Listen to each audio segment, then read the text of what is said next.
Hey guys, welcome back. Get ready, because today we are jumping back into the world of Mushoku Tensei. In this video, we're covering Volume 07, including Chapters 1 to 6. Sit back, relax, and let's get into it. Volume 7, Chapter 1, Part 1, Mana Calamity. The term commonly used to describe the event known as the Fedowa Territory Metastasis Incident, which happened 5 years ago. Since that time, it was reported that the territory's feudal lord, Rudeus Greyrat, was executed. From the city of Roa, the mayor, Philip Rudeus Greyrat, and his wife, Hilda Greyrat, also reportedly died. And in the latest reports, the daughter of Philip, Eris Rudeus Greyrat, was also listed as deceased. With this conclusion, the High Minister, Darius Silva Ganius, terminated financial support to the Fedowa refugee camp search and rescue efforts, and instead, he redirected the focus of that organization to land reclamation and rebuilding. Only private parties continued independent rescue efforts. In this way, the Asura Kingdom's involvement with the Mana Calamity ended. But for those who still had concerns involving the Mana Calamity, nothing had ended. Part 2, Year of Armored Dragon 422. The location is Bashirant Dukedom in the northwestern part of the central continent. Bashirant Dukedom is one of the 3 great magic nations, and as such, is one of the most powerful nations in the northern lands. In this nation, we arrive at the 3rd city, Pipia. World War I. What a grim coincidence. I hope it's just a name silk. I've heard enough about war on my time in Earth. He has attached himself to the city as an adventurer for a while, and has become known to the public simply as Quagmire. This man was once flung to a far-off place by the Mana Calamity, and is only one of many such people who tasted despair after a lengthy return of several years to the Fedowa region. He moved towards the so-called northern lands of the central continent in an effort to find his still missing family under the guise of just being an adventurer. It is early in the morning for Quagmire. Before the day begins, he himself is a deeply devoted disciple of his religion. He offers a prayer to his god, a quiet prayer for the Shinto and Buddhist deities that he has stored in a small wooden box, something that would not be accepted by the Milis religion. No, perhaps if someone from the Milis religion saw it, they would frown upon the nature of it, but they could never dispute the earnestness of the prayers of the faithful Quagmire. After morning prayers, Quagmire begins his training regimen. Changing into some comfortable and easy-to-move clothes, he does laps around the town. The Quagmire often says that maintaining physical strength is one of the basics of being an adventurer. Though I am a magician, I am an adventurer first. What good is it if I can't move well when it counts? He does the training unique to his hometown, starting with 1 hour of running. He then performs an exercise not seen anywhere in the Bashirant Dukedom. It consists of the body lying prostrated on the ground, being elevated and lowered repeatedly by using only the arms. He repeats this activity 100 times. Afterwards, he changes positions onto his back and proceeds to raise and lower his upper torso 100 times as well. It is said that he never misses these daily activities. Muscles are enviable. They work every day without fail, without needing to be reconciled in some way, like a lady friend. But unlike the lady who disappears suddenly, muscles will never become a traitor, said the Quagmire, whose laughing voice had a bit of loneliness to it. After he finishes the morning exercises, he goes to the town. Where he goes is a dining room on the first floor of an inn to have his breakfast. The average amount of food an adventurer eats, compared to a person of the general populace, is about 2 to 3 times more. The cost of food in the northern lands is high, and occasionally one has to skip a meal here and there to save coin. However, The quagmire is different from even the normal adventurer. He eats.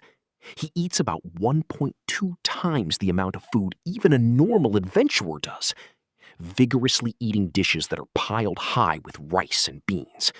The morning meal is perhaps the greatest source of his strength. After eating, he heads towards the Adventurers Guild, the place where the town's many ruffians gather.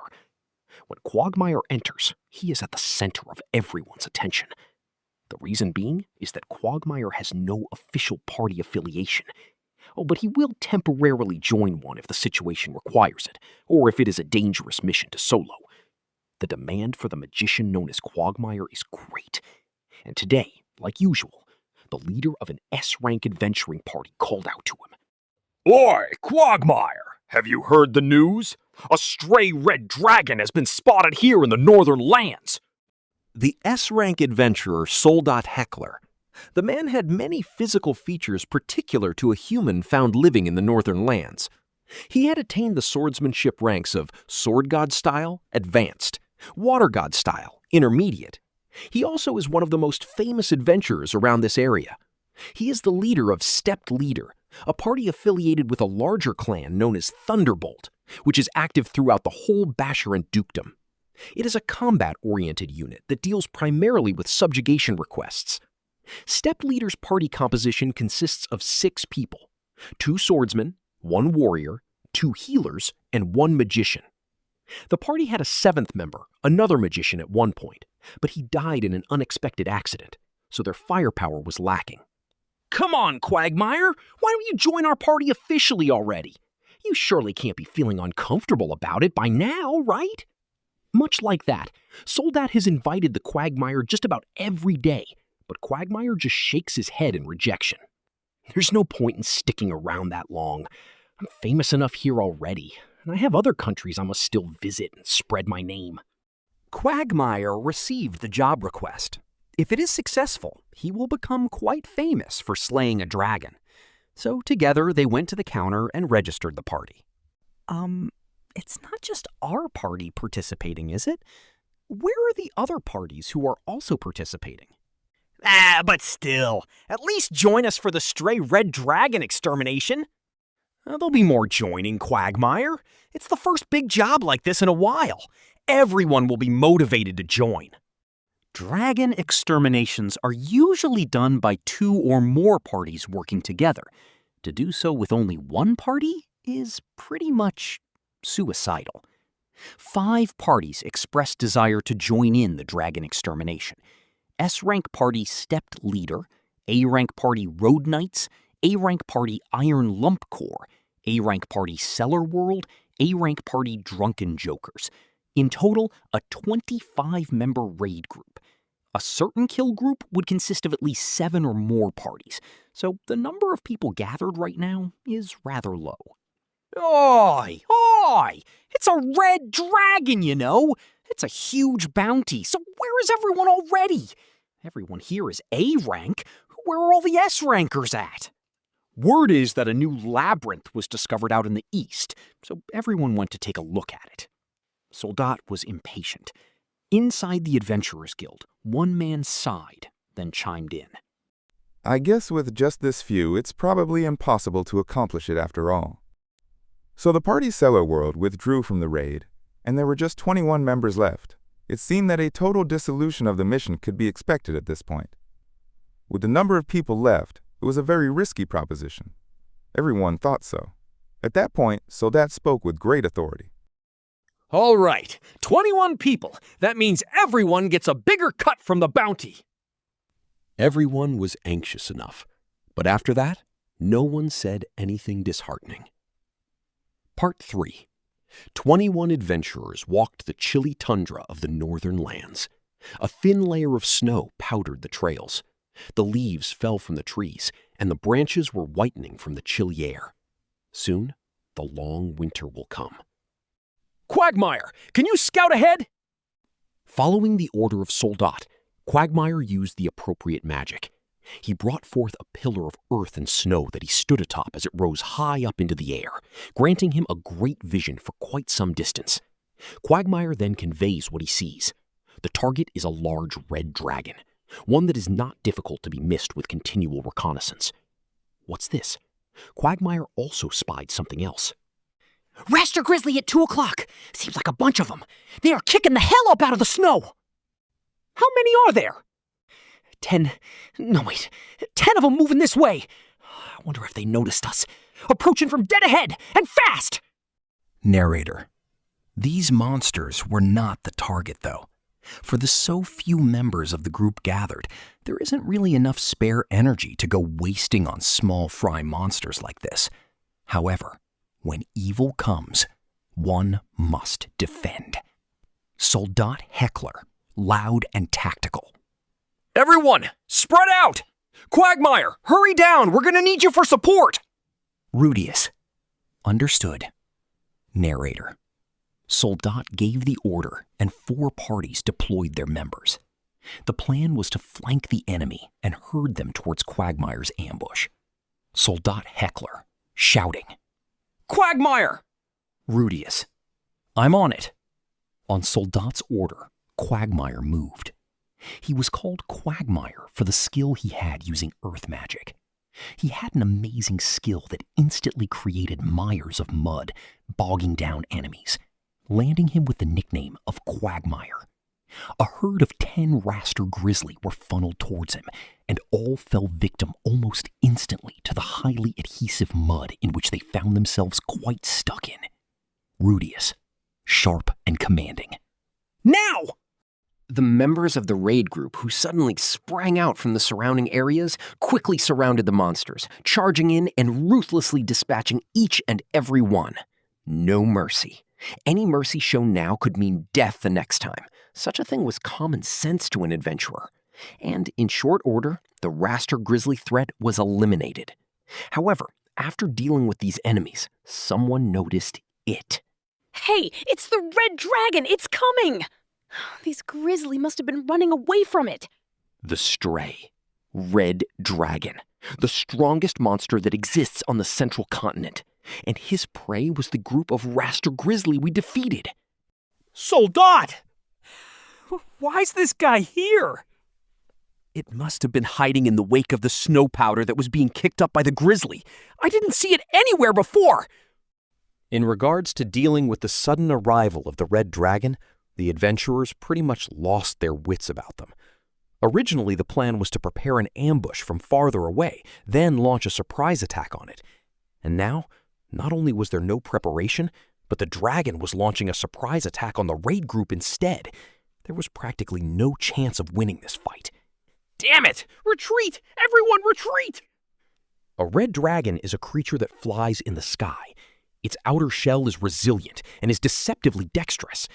And truth be told, a dragon on the ground is a dreadfully powerful thing. In this chaotic scene, the Quagmire goes to work. I'm putting up the smoke screen. Please scatter while you retreat. Quagmire was calm. Using much practiced fire magic, he vaporizes the latent snow around him to raise a wall of steam. A smoke screen, improvised from the use of the surrounding nature.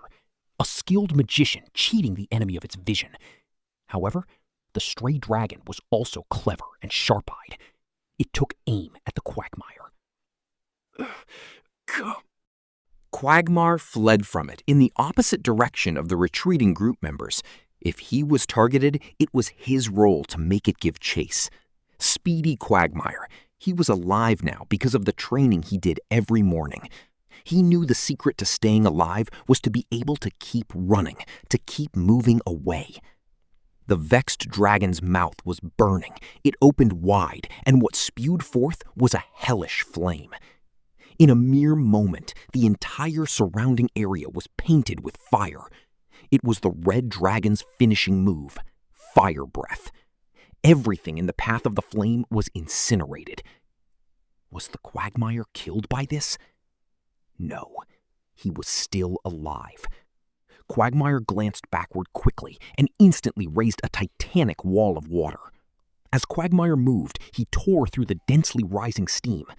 Embers of flame burnt the edge of his robe. He paid it no mind and instead started magically producing a casing of rock. The rock bullet shot forth at a high speed and pierced the scaly hide of the red dragon. Gah! Rock bullets were released one after another. The red dragon managed to avoid several of them. However, it could not avoid all of the bullets that traveled at such a high speed.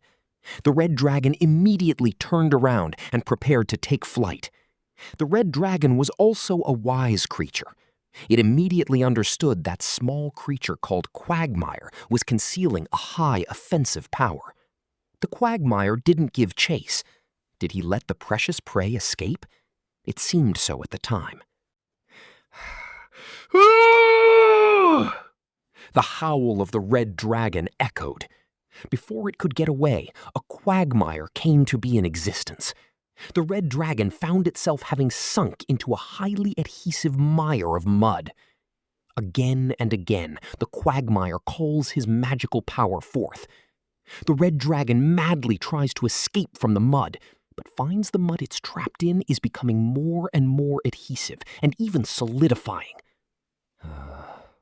Captured. The little quagmire muttered something so unexpected, then proceeded to smash the squirming red dragon with an enormous mass of rock. The scattered adventurers returned. Jeez, Quagmire, you are a ridiculously strong guy. Seems that return trip from the magic continent paid off. But still, to defeat that, you have to be on another level of strong. The companions unanimously praised Quagmire, but he remained humble about it, not giving in to arrogance.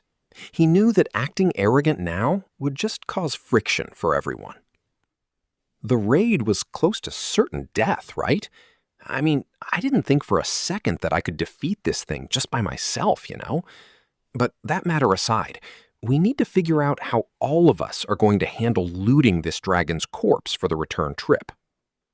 So he extends the sense of achievement of successfully slaying the dragon to every one of the adventurers. In doing so, he ensures that fame of his name is spread throughout the country. All of us? Are you good with that? I can't loot it all by myself, and if I leave it here, monsters will just devour it. Get what can be gotten, because I must burn the body soon. It'll be problematic if it becomes a dragon zombie.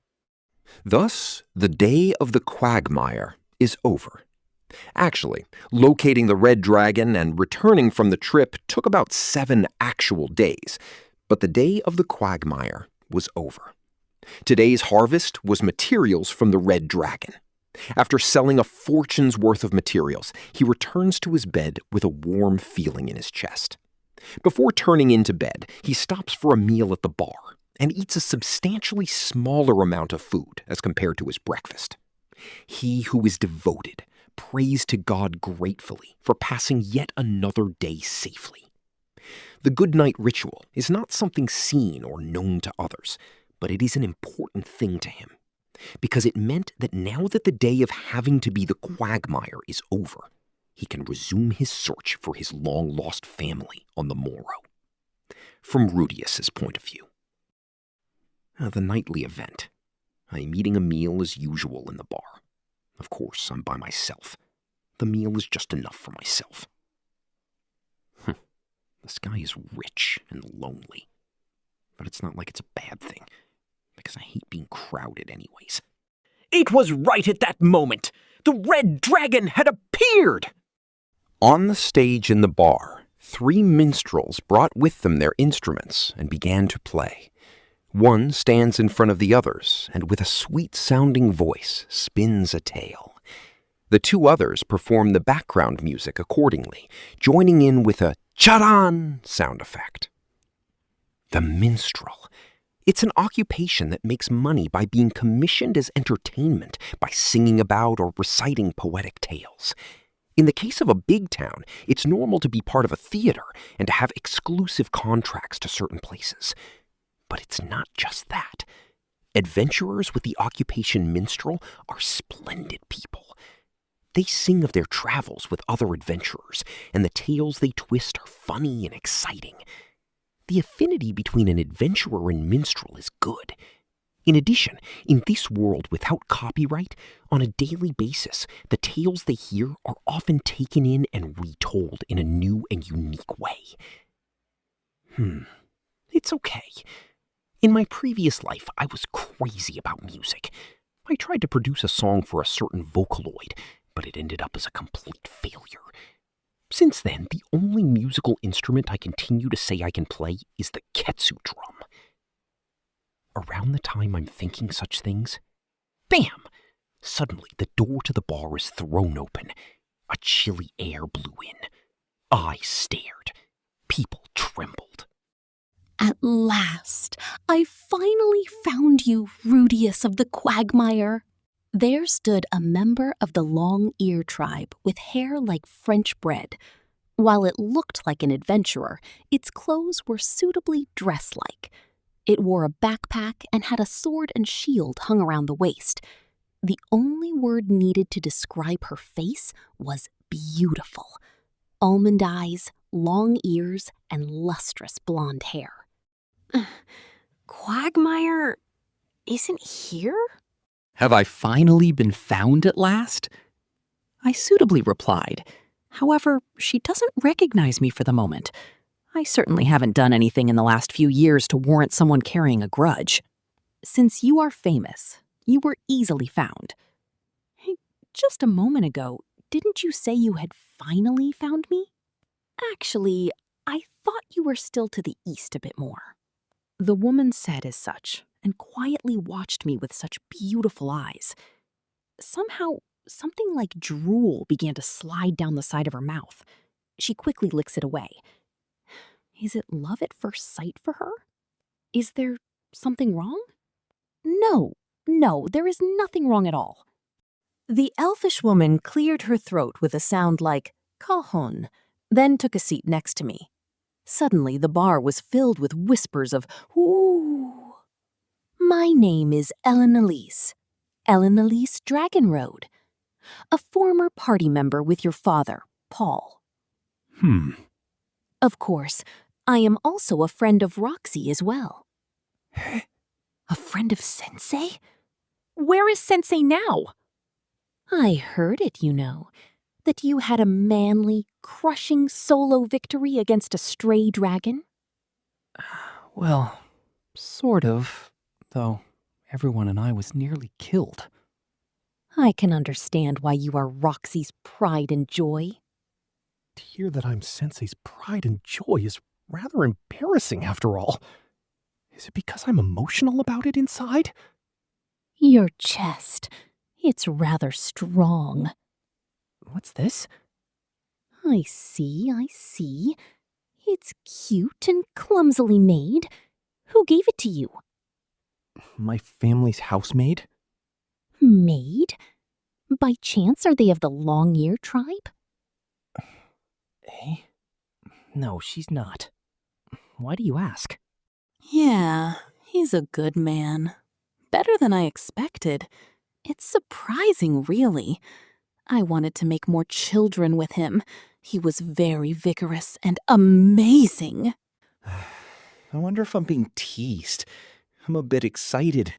Well, the Onei-chan here is also quite beautiful. I am not such a DT that I will panic when teased.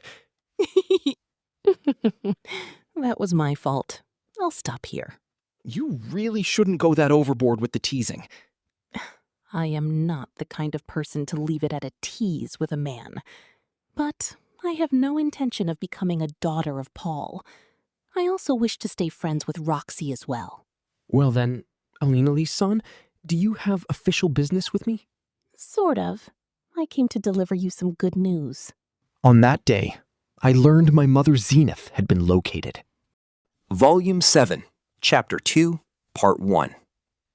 1 week has passed since I heard that Zenith has been found.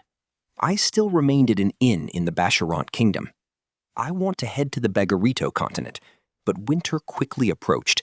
So I decided I would stay in this country for a little while longer. The winters in the northern lands of the central continent are severe. Snow continually falls and can get as deep as 5 meters. The highway and some important country roads are passable, but that changes when heading to foreign lands. I could use my magic to stop a snowstorm, melt the snow, and travel onwards. However, I don't know a magic to clear all the roads, so there's no way to make it to the next country without having to camp outside.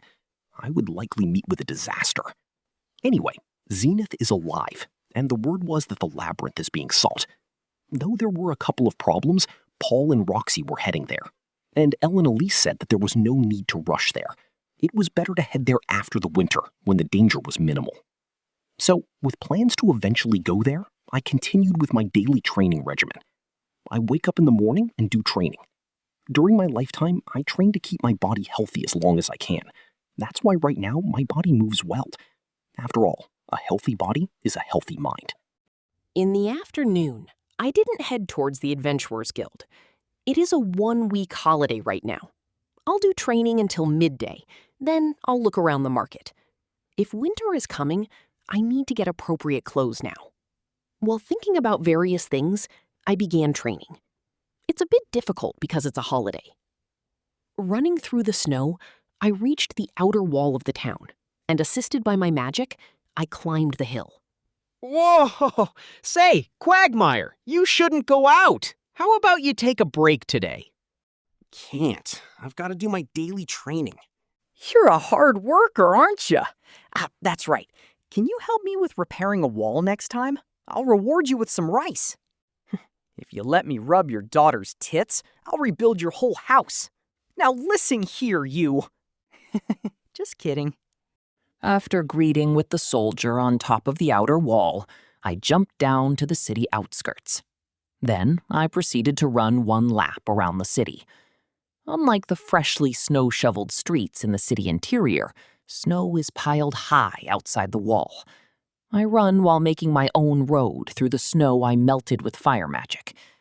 After my lap, I proceeded to do sword-swinging exercises. I learned how to do image training from Ghislaine and Paul, so the shadow of the person I'm chasing today was Rudeus. I can move neither hand nor my foot against him. I have to train harder.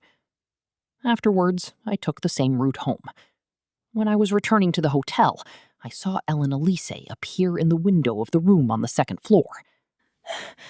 Isn't it Rudy or us? Welcome home.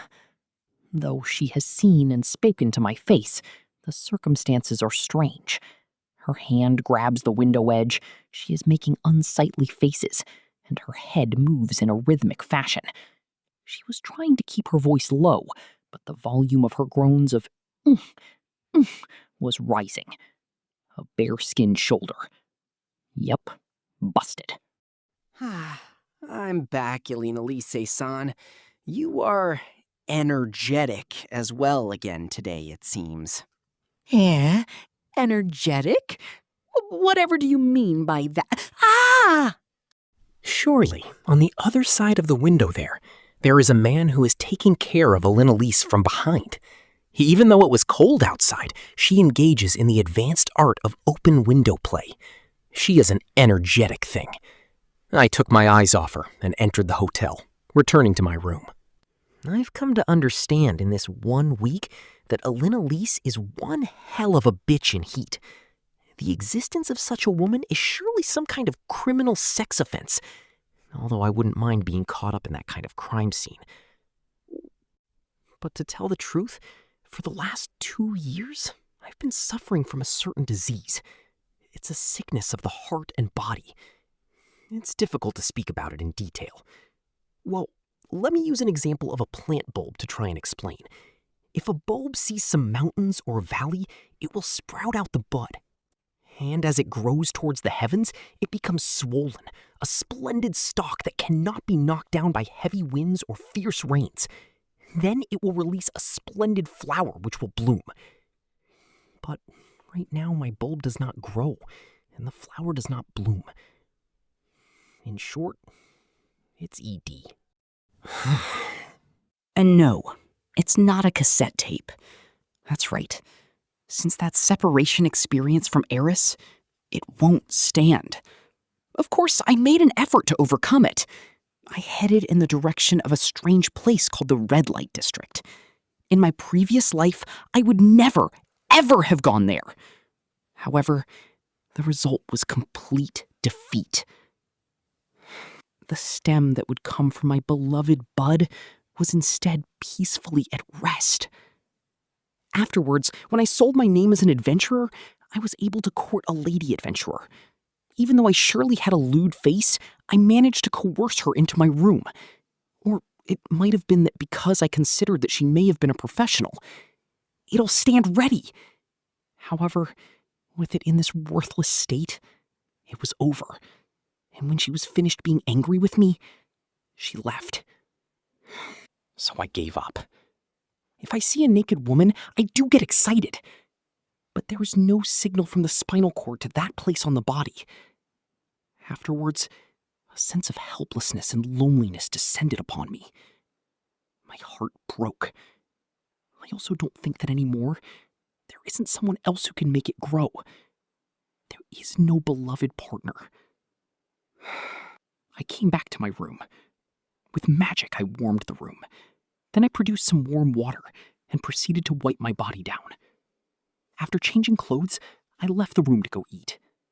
Huh? And just then, I bumped into Eleanor Lease and the company, who had just finished shouldering her burden.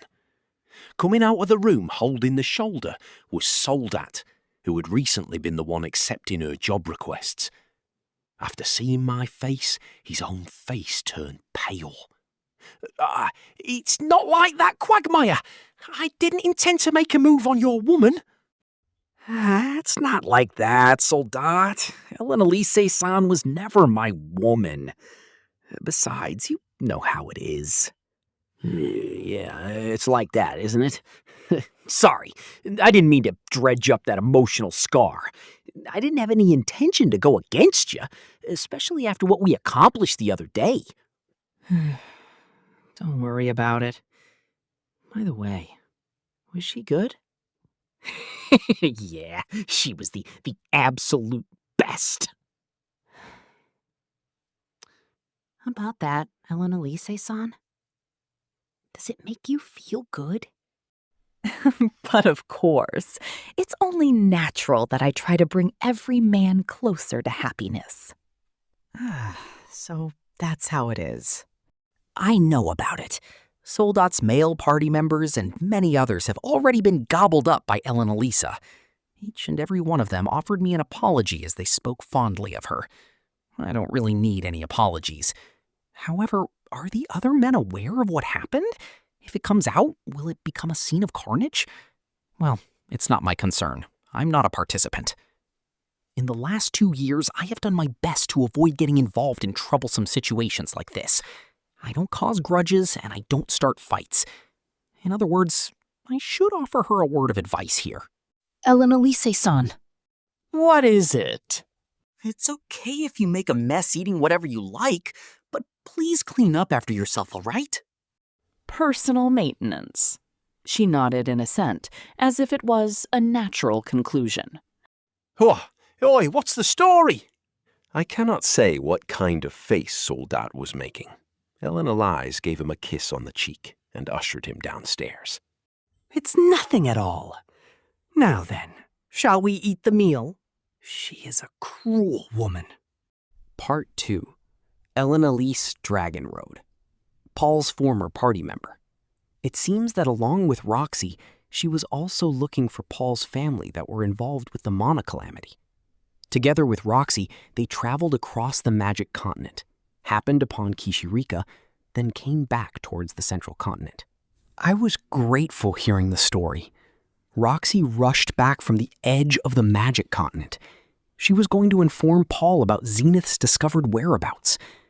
In other words, this selfish woman is saying that Roxy is not otherwise coming here. Damn. Now, hearing the situation, originally everyone was going to return to Melitian. It couldn't be helped if I was left out of the plans. I should probably be grateful. It's fine how it is. If I head to Begarito Continent, I can meet Roxy. I don't have to rush it. Ellen Elise's adventurer rank is S-class. Her class is a warrior. Only once did I do a subjugation request with her. Truthfully speaking, she is not weak. Her offensive ability is a bit low, but her aggro control is extremely good. As far as warriors go, she is first class. However, she isn't the strongest. The strongest warrior to me is without a doubt Rudeus, though I feel bad having that as a basis for comparison. Her luxurious blonde hair rolls extravagantly.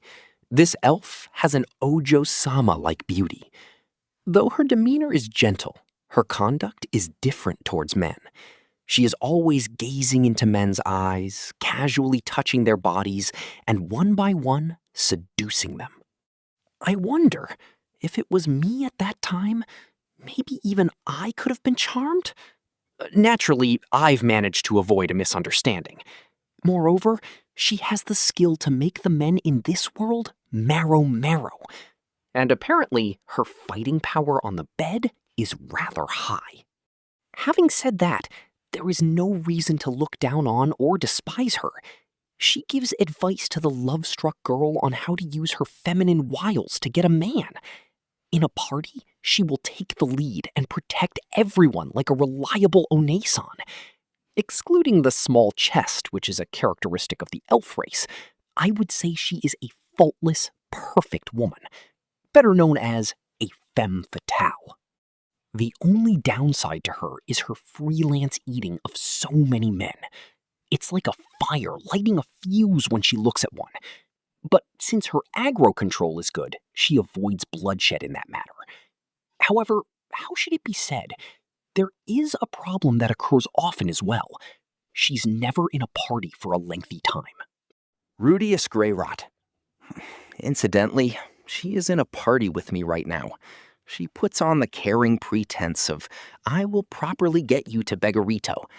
Still, the journey to Begarito will take 2 years, and it's problematic if I go alone. Having another person to travel and talk with is something to be grateful for. Her fighting power isn't low either. It's possible as an adventurer she could even go solo. However, she sits next to me and him when we eat. They lean in close to each other and continue with the irritating petting. Ara, what a bad boy you are. Right now, Soldat and Elanalase are flirting in front of me. I was fine eating alone. Why are these two together at the table with me? Perhaps she wants to flaunt it?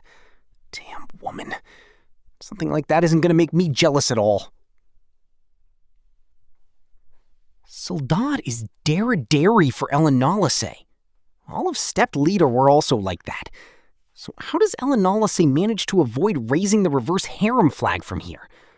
As much as I want to avoid problems like this, I have a feeling I'm going to have to face it eventually.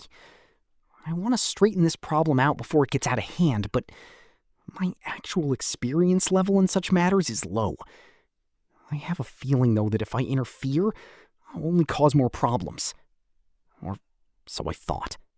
Well then, here's what I promised to pay you. That is, I'm sorry. Getting to do something so good, and then getting paid for it? It's fine, but in return, you absolutely cannot fall in love with me, okay? As she said so, she handed over some coinage to Soldat. I finally get it. It was reverse prostitution. If that's how it is, there should be a problem, right? Still, isn't that a bit unbecoming? Part 3. Life continued on this way for a month until one particular day. A letter addressed to me arrived. It was a firmly sealed letter. On the surface was written the words, Renoa Magic Academy. What's this? I went ahead and tore the seal and looked at the contents of the letter. Rudeus Greyrat-sama, pleased to meet you. I am Vice Principal Genus of Renoa Magic University. Recently, the fame of Rudeus of the Quagmire echoes throughout the Renoa Kingdom. I have heard from various adventurers that you are a virtuoso of chantless incantation. On further investigation, it appears that you have also been a disciple of the Water King-class magician known as Roxy. Do you have any intention of further polishing your magic techniques? Renoa Magic Academy Vice Principal, Genus Halphus. Special student. In short, Is this a letter of recommendation for a scholarship student? I know about the existence of this world's magic guild, but I have no idea what it does. I also incidentally know there is a thieves guild. They have a black market network to sell goods and slaves.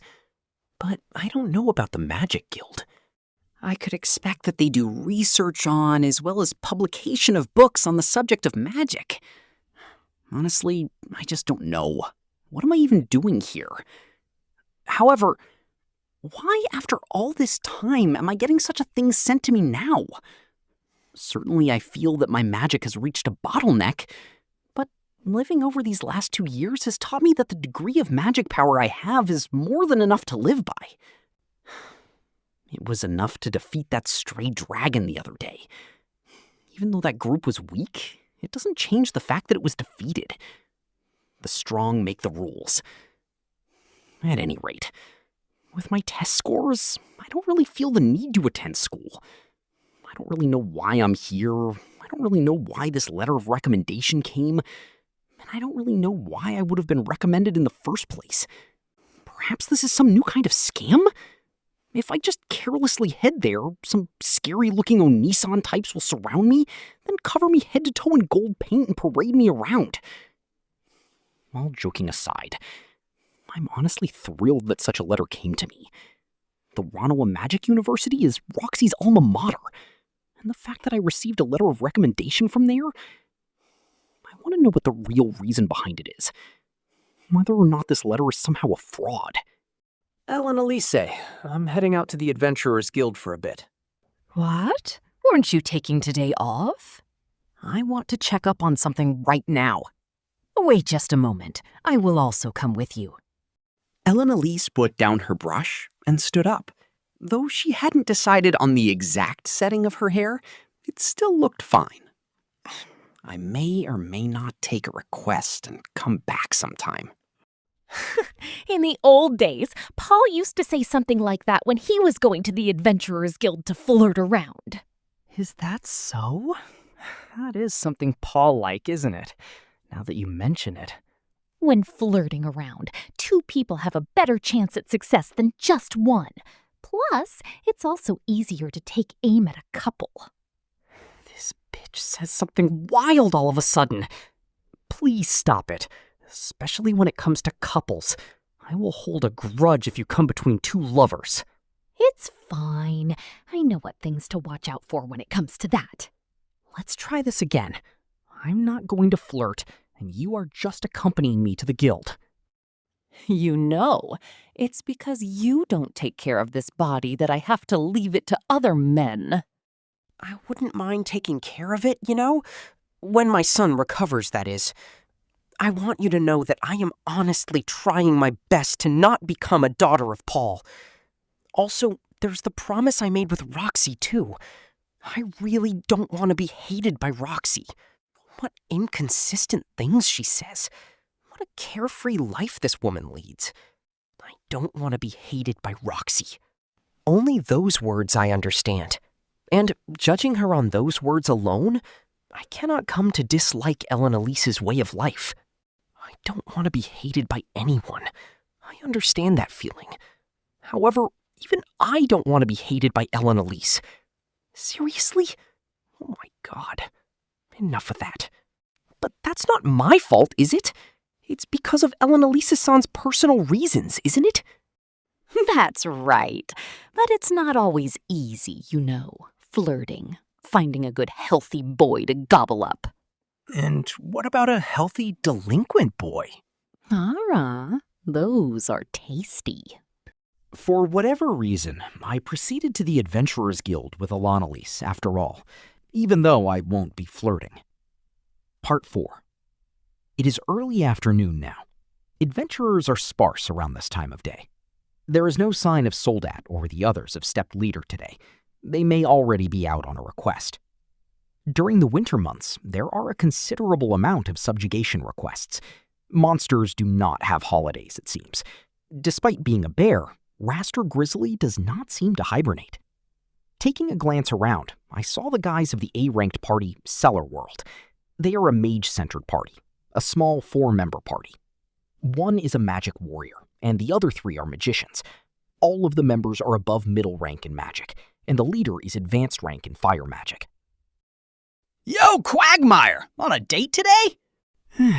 She wouldn't stop nagging me until I took her out to play around. Huh? I chatted with Conrad, the leader of Cellar World. He is a 40-year-old veteran, a skilled and bitter man with a fancy mustache. Though he had not participated in the dragon subjugation last time, I do have a good work relationship with him. I have been invited to his party several times. As an attack mage who can also use healing magic, I am valuable even to them. So, finally found the balls to join our party on the long term? Psh, a lone wolf like myself doesn't like crowds. I hate sharing an umbrella with others, you know? So you say, but you went ahead and made a party with that woman. That woman. Hearing that word alone, I turn around and see Ellen Elise-san playfully flirting with the D-rank adventurer named Mallory, another victim. From a distance, his face is long since colored red, and he is clearly emitting what the beast tribe would call the scent of arousal. Mallory is a 16-year-old boy. His class is warrior. We are not acquainted. Looking at him, I get the feeling he is not experienced in such matters, especially against the seduction ability of Ellen Elise, and his arousal is greater than his embarrassment. Such things do not bother me, Conrad-san. Rather, I have a little something I need you to hear me out on. What is it? Come to extort money out of me? Didn't you get enough reward from the stray dragon subjugation? If only we went along as well. I heard it was you that soloed it. I will treat you well next time. Now then, what I need you to hear, Conrad-san was a graduate of Ranoa Magic Academy, right? I was, until the 5th year when I dropped out. Even if he dropped out, I do not mind it. I asked Conrad about the letter I received. First off, about what being a special student meant. Oh, a special student, eh? It is. At the Magic University, there are other magicians who can use various magics like yourself, and other adventurers who got their name through fame or recommendation from a magic guild, royal families from foreign countries, or even nobles. Proactively searched for, special students are people with great magic power and potential. They are not obligated to attend classes, and they only have to lend their name to the school as someone who did attend there. Listen, this way, when someone from there becomes famous, isn't it like free advertising for how good the academy is? It seems it is like this. In my previous life, I seem to remember something like this. Is it different from a scholarship student? Maybe something like having an honorary membership? At any rate, it does not seem to be a complete scam at all. What goes on in a magic guild? They assist with production of things like magic items and scrolls. I am not enlightened on more than that. For the moment, I belong to an F-class guild. Is it true if I just graduate from the academy that I am qualified to join a D-class guild? Graduate, huh? The Magic Guild seems to carry out support for all areas related to magic. As the rank rises, authority increases, and various aids can be received. Even if at best all someone could only use was a beginner-grade magic, they can also join. Normal graduates of the magic academies may usually find themselves in an E-class guild. The top of the Magic Academy is also an executive member of the Magic Guild, since it is the Magic Academy that keeps the Magic Guild running.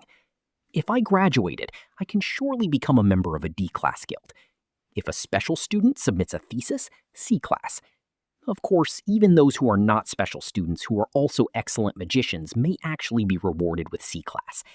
Incidentally, F-class seems to get next to no support at all. As for Magic Guild ranks, you can rank up if you complete certain requests from the guild, or if you contribute certain services to the guild. Unlike the Adventurers Guild, there isn't a clear path in how you get to the top. Even a skillful ass-kisser with an executive connection can manage to rank up. Truth be told, entrance even up to B-class can be bought with money. Quagmire, haven't you already gone to school? I had a private tutor. Weren't you quite rich, though? Just in name, as part of the upper aristocracy of Asura. Sorry, Quagmire. What was your family name again? Greyrat. I am Rudeus Greyrat. Narrator. Even though the name Rudeus of the Quagmire is famous, it seems the name of Greyrat is not spread with it.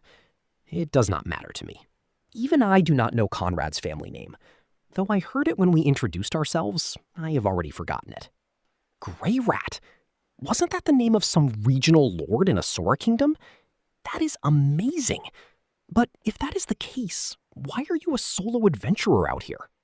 That is because, as I started to speak, everything about Eris flooded my mind. Her face, her warmth that night, and the painful loss of her the next day. And then my worthless little man after that. Tears were noticeably flowing. Oh, what? Sorry, I guess you have your own difficulties as to why. I still care about her, it seems. Isn't it about time I forgot about her already? I am sure she has changed a lot already. She has probably already forgotten all about me. There is really no point in me carrying a torch for her anymore. Don't think. Don't feel. But still, if you are being given preferential treatment from them, do you have any good reason not to go? Conrad said it, and I suddenly recalled it. The reason I bothered tutoring Eris in the first place is because it was necessary to earn tuition for the Magic Academy. I was going to take Sylphie with me. That was my first goal. However, I do not feel the need to go there right now. The circumstances now are different from back then. Although, good things might happen if I join the Magic Guild. It is not something that I particularly need to do right now. I would probably be better off joining Paul. That is right. I am with Paul on this matter. Even he wanted you to attend that school. You are already at a good age. Why don't you learn to become independent? When I noticed it, Alanalise was suddenly next to me. She seems to dislike Paul a great deal. It might not be too late to meet with my whole family once again. I am told Zenith was safe. Just live your life. You will surely meet her again. No, the first meeting will likely be a family dissolution. Paul and everyone. Would they not come back to Ashura? Isn't it more likely they will go to live in Melitian? Melitian is not the place where a man with 2 wives can live comfortably. In the Melis religion, the premise of one husband, one wife is common sense. Certainly, a guy like Paul would find it a little bit difficult. I mean, does Elenali's son really not want to see father that badly? That is right. Alanalise said so unconcernedly while shrugging her shoulders. But even if she does not want to meet Paul, she is not going to give up on her plans to get me safely to him. There are times when I just do not know what she is thinking. By the way, Quagmire, isn't it about time you introduced me to that Onei-chan of yours? Conrad followed Alanalise with a lewd pair of eyes. This woman, how is she so popular? Anyways, nothing is lost. Though it is a very tempting offer, I think I will pass on the Magic Academy right now. Part 5. That night, I was in a white place. There is a guy. It is that guy, the mosaic. It has been 2 years. It has been a while. Without a doubt, it is Hitogami. What is with that expression? It is nothing. Don't worry about it. I do not mind it. I am just used to the weird way you say things. Is that so? Even though it has been a long time since this dream came, the feeling is not as unpleasant as before. Have I gotten used to it? Have you adapted? I wonder. For these kinds of things, in the middle of searching for Zenith, how many times did I call out for you? Couldn't you have appeared once then? There are certain reasons for that. Is that the reason? Well, since the result was that she was found, it is fine for now. I feel like I lost 2 years' worth of feelings. Aren't you glad? Your mother has been found. I never thought that Roxy would be taking the trouble to search. That girl is a hard worker, isn't she? I am truly proud of my Shisho. I want to meet her quickly on the way to the Beggarito continent. Are you sure about that?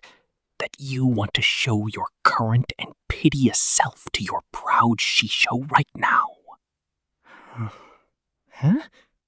Piteous self? Current? Hitogami. What are you saying now? Isn't it the case? Eris ran away after all. That thing is useless too. And even though your magic skill has improved, it is barely better than back then. Even your swordsmanship has not improved. You just go through the motions of swinging your sword. Though your body has become somewhat stronger, can you really say that with conviction? To say to her, your student has grown up splendidly. Do you really have the confidence? Gnunu, have you said all that you were going to say? What is it that you really want to say to me? Shouldn't you be training yourself now? If you go to the Magic Academy, you will be incomparable to various adventurers. You should be able to learn all kinds of important things. What is this? Where are you hiding the cram teacher at? Although that is rather straightforward. Is that the advice this time? Yes. Did that give you a good feeling? In front of me is still a shady-looking guy. Oh, still that kind of feeling? But you should listen to what I say this time. If you go to the Beggarito continent, you will regret it. Regret? Why is that? I cannot tell you that. Is that it? Anyways, it is not like you haven't been hiding all sorts of things from me since the start. But you should know that kind of reasoning is weak. Even I want to settle down now that I have found everyone again. Yes, so then, the real advice begins now. All right, I am listening. Rudeus, enter the Ranoa Magic University, then investigate the Mana Calamity cases of the Fedoa territory. You may regain your confidence and ability as a man once more. Really? Hitogami-sama? Does my erectile dysfunction get healed at Magic Academy? I wonder. The echo trails, and my consciousness fades. Part 6. I woke up, and there was Elenalis's face really close to me. I was startled when I gazed at her. I try and remember last night. It was an unusual failure in her boys' hunt. At night, she slipped into my bed with the excuse, I can't sleep when I'm cold. Certainly, the winter nights of the northern lands are cold. There is a fireplace in the hotel. Though it's warmer than the outside, this world doesn't have air conditioning or gas stoves. At a high-class hotel, each room is furnished with a fireplace, and magical heat warms the whole building that way. However, the reality is that this is a cheap hotel for C-class adventurers. The only provision against the cold is a thick comforter. Because I can warm the whole room by magic, I don't have any problems in particular. However, Elenalis's is rather low on body fat, and that seems to contribute to her being cold. Well, I'll just have to consider this a side benefit. It doesn't mean that last night wasn't fun. No, actually, last night was not enjoyable at all. Sleeping next to this One-chan with no sense of virtue, my fur seal lays limp, and we only exchange an empty silence. Even if I experimentally grope the sleeping body of this woman, my fur seal remains silent. Even with the so-called unauthorized usage of the female body that I yearned to do in my previous life. Despite how excited the reaction in my head is, no reaction came from the spinal cord to that place. When I moved my hand, I was latched onto, much in the way an octopus does. Though the degree of her fleshiness was rather thin, she had the soft build particular to a woman, and I was wrapped up in her. She makes incredibly lascivious movements and coils up around me, though as usual, there is no reaction. However, my brain is surely excited. After not too long, the movements of Elise stopped, and she resumes the quiet breathing of a sleeping person once again. The excitement instantly fades. Only the miserable feelings of loneliness and nothingness remain. I shed tears. Is that so? This really gets healed? I made up my mind right then to go to the Renoa Magic Academy. 3 months later, at the end of winter, I started on a journey to Renoa Kingdom. Rudeus. Even if she looked at me like that, it was hopeless, because even if I was up to the task, I was not up to the task. Hearing about it in detail, it seems to be some kind of curse. It is the curse of promiscuity. If she does not couple with a man on a regular basis, she will die. Seeing it spelled out like that evokes a strong feeling. However, Elise-san does not seem to have any real distress over this matter. It seems she is naturally prone to being erotic as it is. Even if there was no curse, she said there would not be much of a change in her lifestyle. I can definitely say that I can get along well with someone who has an affliction like this. Now then, I will be off to pay my respect to Gina-san. What is Elise-san going to be doing? Of course, I am also coming with you. Why? Surely I thought Elise was going to be man-fishing at the Adventurers Guild.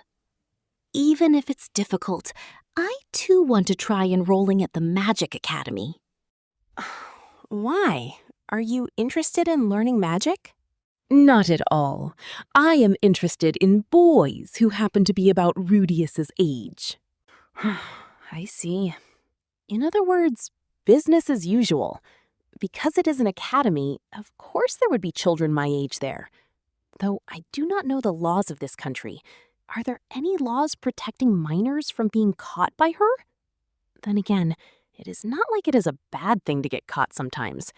I feel myself getting a bit hazy on that topic. It's not something I need to worry about anyways. However, doesn't the normal enrollment require a rather expensive tuition? That is not a problem for me. I happen to possess quite the sum of money. Elise said merrily as she slaps the pouch of coins she has. The total amount of money contained in there is more than 5 Asura gold coins worth. There are also many magical crystals in the backpack she carried as well. She showed me once a magical crystal she owned. It was a beautiful golden sphere and looked very much like a super ball. If it was sold, the price would be in excess of 10 Asura gold coins. I wonder where she had obtained it. Although, as an adventurer, she's primarily a labyrinth explorer. I figured that she must have walked away with that as some kind of alternate compensation for doing a job. Entrance to the academy does cost money. However, money does not concern her. Although her reason for entering is impure, I cannot complain. I had no real reason to stop her anyway. So then, shall we go? And so, we pointed our feet in the direction of the Magic Academy. Part 2. Renoa Magic Academy boasts quite the gigantic school grounds. This vast area was fashioned mostly with brickwork. Buildings composed of various bricking styles fashioned the sides of the ridged pathway, leading directly to the central building, which looked like a castle. Upon first seeing it from far away, it looks like it could have been used as a fortress. The best image I could use to describe it is Tsukuba Daigaku. Maybe not, though. I have never actually seen a photograph of Tsukuba Daigaku before. For now, I showed the letter I had received to the guard at the gate of the school. Excuse me, I appear to have received this letter. The guard took a look at the letter and gave me an understanding nod. Do you know where the administrative building is? I am sorry. I do not know yet. All right then. From here, go straight. It will be to the right of the statue of the Academy's founder, the building with the blue roof. Just hand this letter to the receptionist there, and she will take care of the rest for you. I see. Thank you very much for your help. In no time, I already noticed Elise-san making eyes at the guard, so I responsibly pulled her by the ear along with me. Indeed, straight ahead of us was the statue of the Academy founder. Lining both sides of the road, there are withered trees. If spring were to come, would sakura bloom here? I doubt that this world even has sakura trees. Towering 3 meters higher than the largest of the withered trees here was a brick wall. Even if facing an attack by many people, a wall archer would probably say something like, "Take 'em on!" All the buildings here are made from magic-proof brick, it seems. As Elise muttered that, I examined the wall closely. As for what the magic-proof bricks are, as the name implies, it is a brick that has a high tolerance from magical power. It seems that it would be able to withstand an attack by certain large-scale attack magics. I wonder how much tolerance there is, though. I kind of want to fire a shot and confirm it that way. I probably should not, though. I heard that the Magic Guild has a monopoly on manufacturing and sales regarding it. In Asura Kingdom, it is so expensive to get that it is only being used in the castle town. I did not even see any in the Dragon King country or Melis for that matter. However, it is quite prevalent in the lands of the Magic Triumvirate. Though the manufacturing process is strictly confidential, the raw material costs might not be that high. Coming through the brick passage, the road opens up into a large plaza. The road forks into 3 paths from here. At the center is the statue of a woman wearing a robe. Renoa Magic Academy, First Principal Frau Claudia, 56th generational head of the Magic Guild. Such was written on a plate affixed to the statue. It seems this is the statue of the first principal. The walls of brick taper off here. On the road in front of us, a huge group of school buildings look like a fortress. It seems I can only fit about 6 buildings in my scope of vision. Suddenly, from a place near the side of the school building that looked like an activities field, a large flame erupted into the air. Is class in session, I wonder? To the left, there are a number of red-roofed buildings. This is also a gargantuan building with many windows and an attached veranda. I wonder if in the student dorms, if the veranda is where you put the laundry out to dry? Now then, the blue roofs are on the right and the red roofs are on the left. Because I am not a Sylvanian family, I went to the right. Somehow, I am getting more excited the closer we get. Really? But that is because it is such a big building. What has made this woman suddenly start acting like this? So I thought about it for a moment. It seems that adventurers do not usually have any business heading into large buildings like this. At most, the largest building they will visit is that of the Adventurers Guild, so the opportunities to see such a huge building are few, if any. So, Alianalase-san, what is the largest building you have ever entered up until now? Of course, it would have to be the Melishan Adventurers Guild. Huh. That was a rather large building, was it not? I have also visited the Melishan Adventurers Guild before. It was certainly a wonderful place, but it was not surprising to me, who has seen far bigger buildings in my previous life. What a dull boy you are. The first time I saw the Melishan Adventurers Guild, I was so excited seeing it that I was unintentionally clinging on to Paul. Now, why did you have to make me go and remember a thing like that? Rudeus Greyrat grumbled, then made an unpleasant face by herself. She really dislikes Paul. To the woman who self-proclaims that any man is satisfactory? When it comes to Paul? Just what the hell did you do, Paul? I wonder how many years it has been since Paul and Elise separated. I am 15 years old now, so it surely has to be longer than that. Pardon me for asking, but how old is Elise-san? Ara. You know it is not nice to ask a lady her age. For the record, I will be 50 years old soon. What a liar! Chatting while we walked, we finally reached the building with the blue roof at last. Part 3. When I passed the letter to the receptionist, I was ushered into a receiving room. Please rest here for a short while. Leaving us with just those words, Miss Receptionist disappears. While we wait, we sit quietly on the available sofa. Ellen Elise, of course, snuggles right into me. Whenever she sits next to a man, she does that. It's really a bad habit. But since it doesn't really bother me, I let it go. She's happy to feel my man-like body, and I'm happy to have such a beautiful Nissan next to me. Everybody wins. The only loser is that son of mine who doesn't react at all to the situation. While lost in thought, I looked at my surroundings. I'd give this receiving room a grade of C rank. The sofa is rather hard, and there is minimal furnishing. However, as a place for meeting with adventurers, it's actually fitting. Thank you for your patience. I am Vice Principal Genus.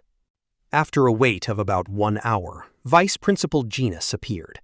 For not having an appointment, we were still met promptly. With a receding hairline, he seems like a nervous man in the prime of his life. He wears about himself a deep blue robe. Is he a user of water magic? Pleased to meet you for the first time. I am Rudeus Greyrat. I greet him in the aristocratic form I learned, quickly bowing my head.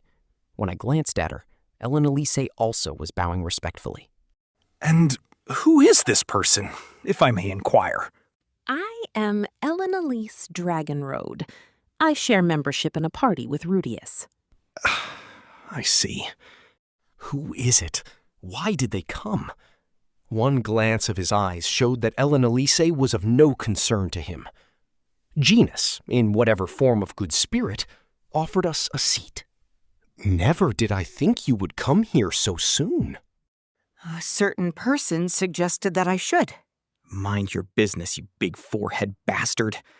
Though I didn't say it aloud, my heart screamed those words. Of course, Roxy-sensei had recommended that I come as well. However, the one giving me the push to actually come is someone else, after all. Perhaps we shall? Genus leans forward. With a little subtle pressure, I nod slightly. For what I may say, please forgive me. I find that many magicians who have come into great power tend to be very prideful, especially a young magician like yourself who may come to dislike or look down upon our academy. I see. I have also heard the story of how Rudeus-san defeated the stray dragon a short time ago. I thought someone like that would not think about pursuing school immediately. In these past 2 years, I have come to understand the tendencies of adventurers. Though it differs by race and country, but for the most part in this world, 15 years old is often considered an adult. It is the age most debut as an adventurer. However, there are a considerable number of adventurers who are not yet grown up, since there is not a particular age restriction. However, there are those who exhibit talent and manage to climb to a high rank before becoming 15 years old, though they are few. And those young people who reach the top are usually a bundle of pride. I have only once seen a 14-year-old boy called a B-rank adventurer, and that fellow was a Tengu who regarded me as a rival. Perhaps he was unable to stomach that I, who was the same age as him at the time, was an A rank. Well, come to think of it, I hadn't seen him in a while. I wonder if he made a mistake and died on a subjugation request. Genus probably thought that of me, that I myself was a bit of a Tengu, like the type I just described. I regret to inform that these days, my Tengu is lacking in vitality. Am I suffering a spiritual power shortage? The first thing is that there are many facilities here to assist you with whatever you wish to pursue, whether that be general curriculum, specialized research, or practical and experimental application. That is, of course, I will have allowance to advertise that you were a graduate here, correct? While Genus smiled wryly, I recalled Conrad's story. If there is something you need to frankly discuss or inquire about, please don't withhold it here. Actually, what exactly is a special student? I do not yet properly understand what it is, even after all this talk. Before I get into that, may I be allowed to give you a brief examination? Examination? Maybe it's something like the scholarship student examination? It seems like something naturally asked for. This might be bad. It's been 10 years since I learned about magic from Roxy. Exactly how much do I remember? Well, I do remember melded magic. Damn it. If I had known this was going to happen, I would have brushed up a bit. Yes. Well, this is a test to determine if you are, in fact, the same Rudeus as the rumors say. Apparently, there will not be a written portion of the test. Part 4. I don't want to be told I have to defeat another stray dragon. I am not as brave as I was before. That is all I want to say, honestly. However, Genus's wry smile tells me that might be impossible. This guy has too many wry smiles. We left the building together with Genus. Our destination was somewhere in the group of school buildings. It seems to be a training room in a training building. The location was where they perform magical experiments and examinations. There are an extremely large number of buildings here. Are there really that many students here? Genus nods his head, and I took that as a confirmation. Renoa Magic Academy is different from a normal magical school, but since we have classes that are the same as a normal school, we have increased the number of classrooms to match the need. Instructions for nobles, and even a math department for merchants. However, no matter the section, lessons on magic are adapted to fit the curriculum if necessary. There are lesson courses for various fields, not just limited to magic. It is as Roxy said, they will accept just about anyone. That is why it has become a mammoth school. Still, while we don't have someone to teach royal studies, I feel more than confident that our teachers surpass those of the Renoa Royal Academy when it comes to that of magic. Oh? For the time being, there is a nearly unpopulated department that teaches the military sciences. As an example, would there be a division in the medical department that teaches about how to use medicine for healing a mental illness? Medicine for mental illness. No, I'm afraid there isn't something like that. However, I am proud to say we have a good assembly of teachers skilled in recovery and detoxification magic. Does this field differ greatly from magic? You can say that. Although this is an academy, there isn't an academy hospital. Well, there is the advice from Hitogami. I don't need to rush anything yet. Is there an acquaintance who has become sick? I can't call it a sickness. Well, it's something more like a curse. I see. You insinuate that you are here to do research on how to cure a curse. That is a splendid goal. No, I'm not really planning to do anything great here. As we talk, we entered one particular building. In here as well is the magic-proof bricking. The inside of the building was made to look like a deficient gymnasium. On the floor are 4 magic circles with a radius of 5 meters each, and they are partitioned off by horizontal lines. At the edge of the magic formations were about 20 people. All of them wore a similar-looking robe. 2 of them entered the magic formation and were casting spells at each other. Are they not concerned with being injured? Those are students who will become 4th graders this year. I believe that class had many aristocrats in it. Our school considers curriculum for actual combat, so we can perform mock battles here. I watch on, taking in the explanation Genus offers, as one student strikes the other with a fireball directly. The student is being wrapped in flames. As it happens, the magic formation under their feet shines immediately. The flames are extinguished. The student who was just wrapped in flames comes out with not even a scorch. What is this magic formation? It is attuned to Saint class recovery magic. Even if the attack is received, any injury will be recovered instantaneously. That is really amazing! In addition, an advanced level barrier is set into the outer circumference of the formation, and some magic won't even move an inch outside of it. Amazing. As for what he called a magic formation, even though I saw magic textbooks a long time ago, with all the bad experiences on the return trip from the magic continent, I never managed to look through one. I wonder if I wouldn't have come to know how they are used. Could I have somehow dealt with the situation with the magic formation in Shirone?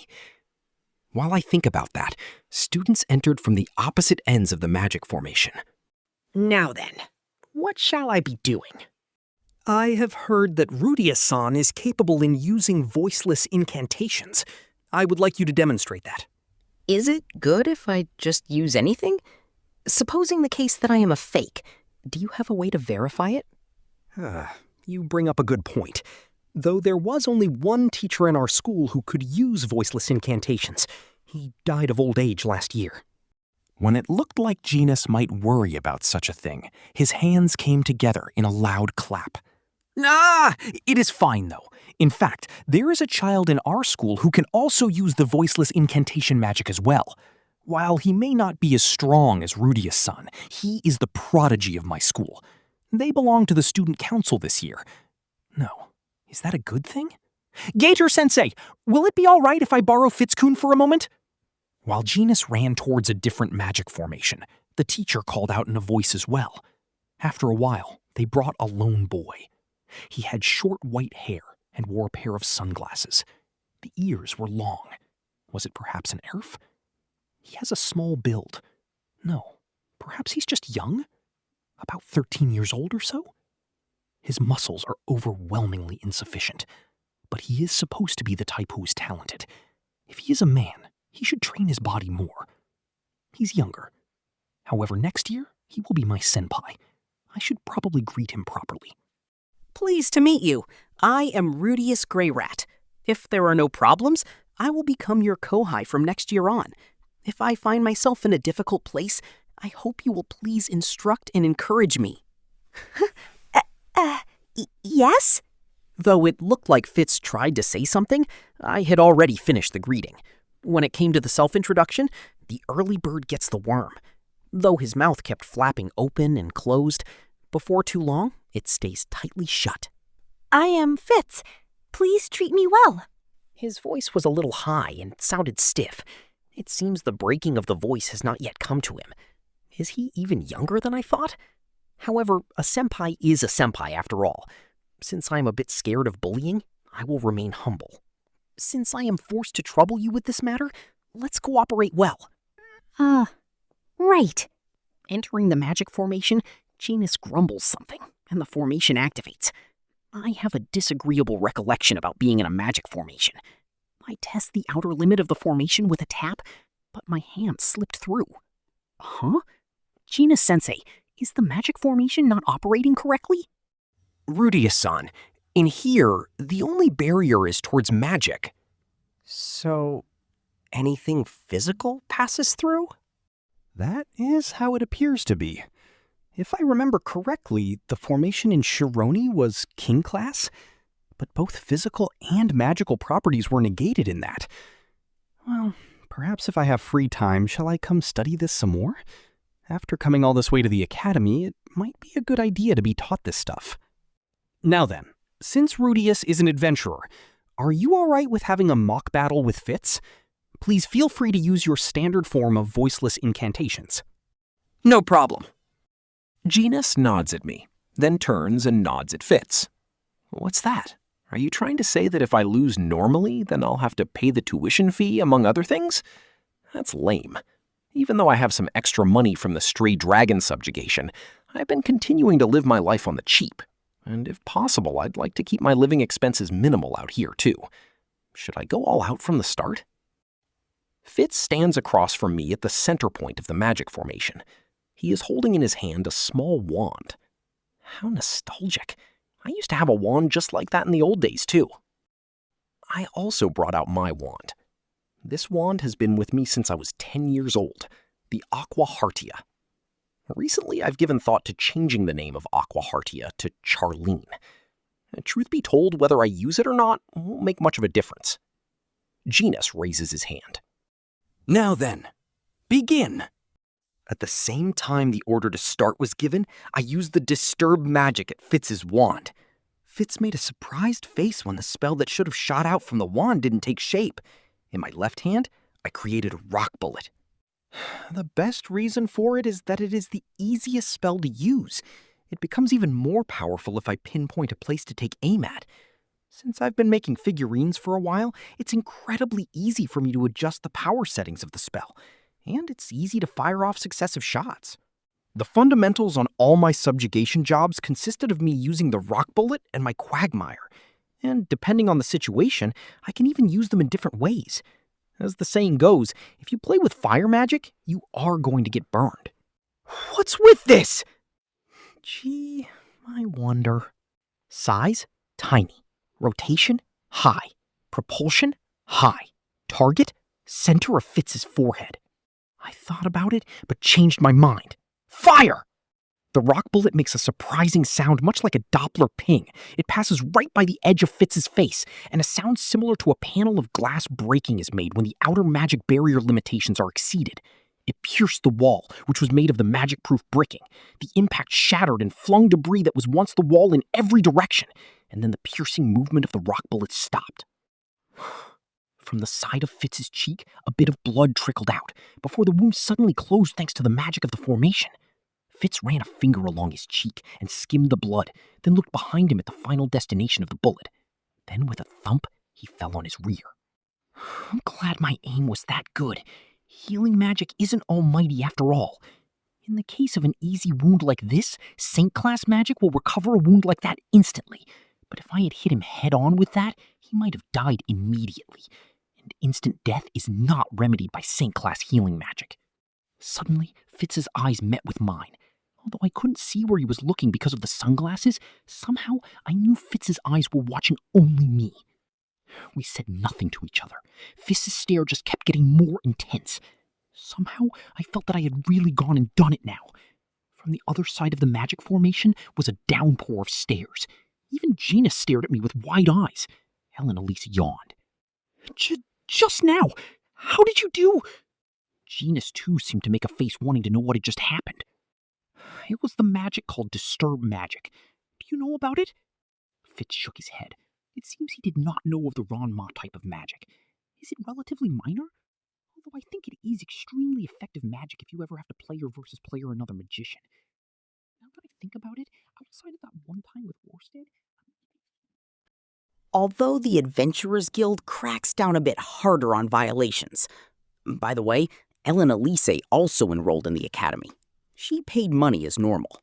From what I understood, the entrance fee and school expenses until graduation are lumped together, and the total amount is about 3 Ashura gold coins. That is incredibly cheap. Can there really be such a difference in prices? By the way, if I entered normally and took the exam and received excellent results, I would have received some exemption towards basic school expenses and the enrollment fee. Otherwise, if I had no practical way to pay up front, I could work out a deal to properly pay for my tuition after graduating. There seems to be more flexibility the more talented of a person you are. Oh, but that has nothing to do with me. Ellen Elise-san, as long as you don't force yourself on them, you appear to be free to do whatever you want. What a wonderful school. Did you know that kind of thing is strictly prohibited at a Militian school after all? When I go with the knowledge that I had from my previous life, there is a serious confusion of public morals when it comes to being able to do it with a child who is attending school, which can lead to a breakdown in discipline. The youngest children in this school are about 10 years old, but there are people on the register who exceed 100 years old as well. Although it seems for the time being there are many young men here, the ages are various, the races are various, and even the common sense is various. Also, there are even others here who are cursed like Ellen Elise. In such a situation, that is no good, this is also no good, since it seems like it would be easy for a problem to easily occur. Especially when the mating season starts. Well, you might say there was a reason for the free school tradition. To have a reason to live, for me, that reason is the effort I will put forth with the desire to reclaim my manhood again. Wah! Let's do our best! I will make my son big! Just kidding. Actually, there is still the advice from Hitogami. It will definitely be healed soon. I continued along, taking comfort in that. Volume 7, Chapter 4, Part 1, Renoa Magic Academy, the world's largest magic school. It is sponsored by the Magic Guilds of the Magic Triumvirate and boasts one of the largest campus areas. The current principal is one of the heads of the Magic Guild and is known as Wind King class magician George. The current number of students in the register exceeds 10,000. Though it's labeled as a magic academy, the teachers have layers upon layers of various knowledge, and in truth, you can be taught just about anything there.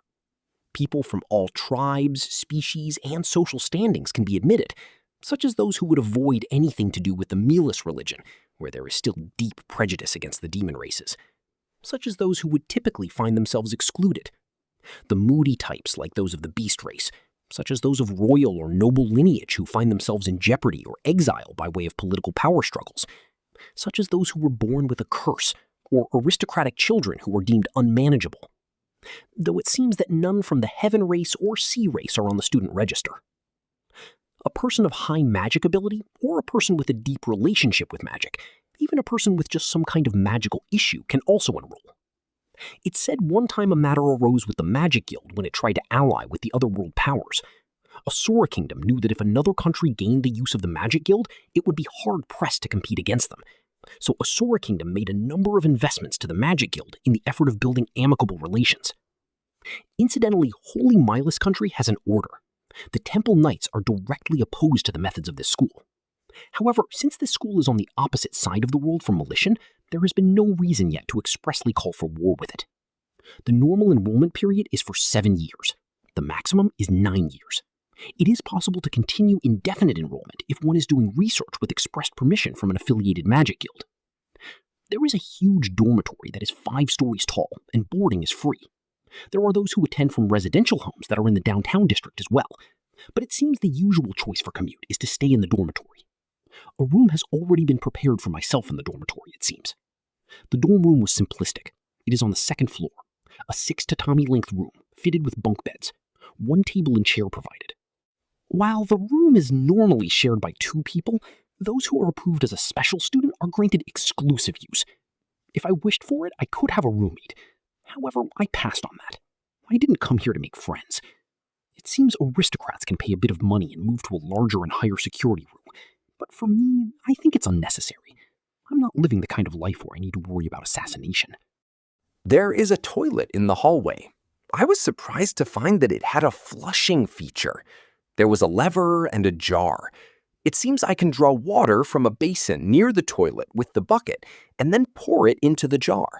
From the jar, I can use the lever to operate a mechanism that lets the wastewater drain out into a pipe leading to a sewer. Of course, a guy like me doesn't need to use a bucket, since I can just use my own water magic. It seems there is a duty rotation to refill the water basin, but because I am a special student, I am of course exempt. I am provided with a uniform. Gentlemen are provided with a school suit, while ladies are provided with a blazer. Honestly, it's a pretty sweet design, too. I heard that until this year, there wasn't a standard unified uniform. If that's the case, then the gym uniform should be bloomers, right? Sadly, here it happens to be a robe. I was not provided with the specifics. It seems like there isn't a person who understands the importance of bloomers. For the time being, even someone without money to spend on a uniform is still provided with the cheapest type. So, does it suit me? Alanalise is in front of me, putting on a fashion show with her new clothes. Because her lengthy, luxurious hairstyle was rolled just under the shoulder, she gave off the impression of wearing her robe as someone who did cosplay. The uniform suits her reasonably well. It seems that since I know the true nature of Alanalise-san, I can't help but to see it as cosplay after all. If the skirt was altered to be shorter, it would be much easier to go man fishing, just to the point where the panties almost become visible. After I advise her of this, the look on her face that she gave me said, "You are a genius." If it's this short, won't I be feeling the cold more? I think that if you were to put on some socks that reach all the way up to your thighs, you won't be. Oh, amazing. Just as expected of Rudeus. You're truly a genius. As Alina said this to me, she began folding the skirt until it felt like one that belonged to a high school girl. Then, when she spun around, the fluttering of her skirt allowed the momentary showing off of her panties. Yep, it's as I thought. Pairing the panties and the uniform was definitely a good idea. Part 2. So I headed to the entrance ceremony. Even at a school like this, there exists an entrance ceremony. The new students this year are gathered in a cold schoolyard. Of course, there is no orderly file. Some students appear to be listening to the principal's speech intently, while others appear rather uninterested. There are also those gathered who are acquaintances, and they are chatting away. If this was a Japanese school, this would be the place where the guidance counselor would shout at us. The principal gives a speech on a platform constructed of the ever-present brick material to the many different types of people who are standing before him. Ladies and gentlemen, for the longest time, the ones called magician have been looked down upon by the ones called swordsman. Indeed, that fencing art that the sword god created might reign supreme. However, magic is also a form of supremacy. After all, in the end, fencing is just a murderer's tool. However, magic is different. There is a future for those who practice magic. When we stand together united and exchange and build upon our current chanting methods, we can regain our once-lost magic system and bring about a new evolution of... Alina and I just stood there quietly. No matter what world you are in, the principal's speech is long. However, no one here who is listening to his speech seems tired. I guess perhaps the motivation to use magic is overflowing? No, it's different. It's because everyone seems to be interested in watching the principal desperately trying to pin his wig down before it takes flight off of his head. Alina is looking about the surrounding area, examining all the men closely. She seems to be having trouble choosing one at the moment. Ho. Gentlemen and ladies, may your path of magic be straight and true. Finally, the principal wrapped it up in words like some protector of freedom and justice. There is no school song sung in unison. This is likely because there is no school song to begin with. A national anthem exists, but I can't sing it. Continuing on, we will now hear some words from our student council president to the new students. With the words of Vice Principal Genus, a mix of 3 boys and girls climbed up to the stage. The girl in the lead has beautiful blonde hair. Her long, silky hair has been put into a braid. Her uniform is the same as ours, though much newer, and she oozes dignity and grace from the way she carries herself as she walks across the stage. Compared to that one, the Oju-sama next to me is a fake. But then, Alina-Lisa's standing behavior says with an act, not enough opportunities. Oh, isn't that the young child Rudeus made cry the other day? She said this when looking at one of the 2 people who were trailing behind. The person with the white hair and wearing sunglasses. It was Fitz. While moving across the stage, he is vigilantly surveying the area. The other boy is one I don't know yet. I guess he would be a bit older than me. Fussy brown hair in a combed-back style, and a sword is visibly worn on the waist. He does not seem to be a magician. The way he moves makes me think he is likely a swordsman. Above all, though, he is an Ikemen. According to my investigation of the countries of Central Continent, from the faces I have imagined Ikemen to have, it seems that the ones who possess a strongman expression are the most popular. To put it simply, those with a Paul-like face are popular. Actually, that guy looks similar to Paul. Incidentally, it turns out I'm not bad-looking either, but apparently the way I laugh causes people to be disgusted. Only Elise has praised my fantastically masculine smile. When they went to the top of the stage, the young students present began to chat noisily. Hey, isn't that Ariel-sama? Then isn't that one Silent Fitz? Yeah, it's Luke-sama. It seems they are somehow famous. The schoolgirls all raise their squealing voices. Perhaps that Paul-like man might be this Luke? Girls send their support with "Kya, Kya," and he returns it with a wave of his hand. He's really popular. I don't like this mannequin-like guy with an AV actor's name. Ara, that's a fine man. It seems he is suitable to Alanalise's discerning tastes. Quiet down. Ariel-sama will be speaking now. On Luke's order, the noise in the surrounding area momentarily quiets down. He's incredible for not needing to use a megaphone. Choosing the moment when it's quiet enough, the girl from before comes out. I am Ariel Anemoi Asura, the second princess of the Asura Kingdom, and in charge of the Magic Academy's Student Council. Her commanding voice penetrated to the core, attacking the earlobes and shaking the brain. Can I call it charisma? This is not just a penetrating voice. Just hearing it brings about the feeling of a good mood. You have come here together from places all over the world, and there are those of us with big differences in our common sense. But here at the Magic Academy, the way we protect it is different than your hometown. The contents of what she speaks are basically just school regulations. Things like, even if things are done too differently, please respect what is considered a rule here. However, the way in which it was said was profoundly sunk into the heart. That's right, the rules should be followed. Even though I was formerly Japanese, it doesn't seem that this is why I care. I seemed to care because I honestly believed in her words. Now then, please lead a good student life. Once Ariel's speech had ended, she got off of the stage. At that time, suddenly Fitz's glance caught me. Even though he was wearing sunglasses, I was convinced he was looking at me. His gaze was strong.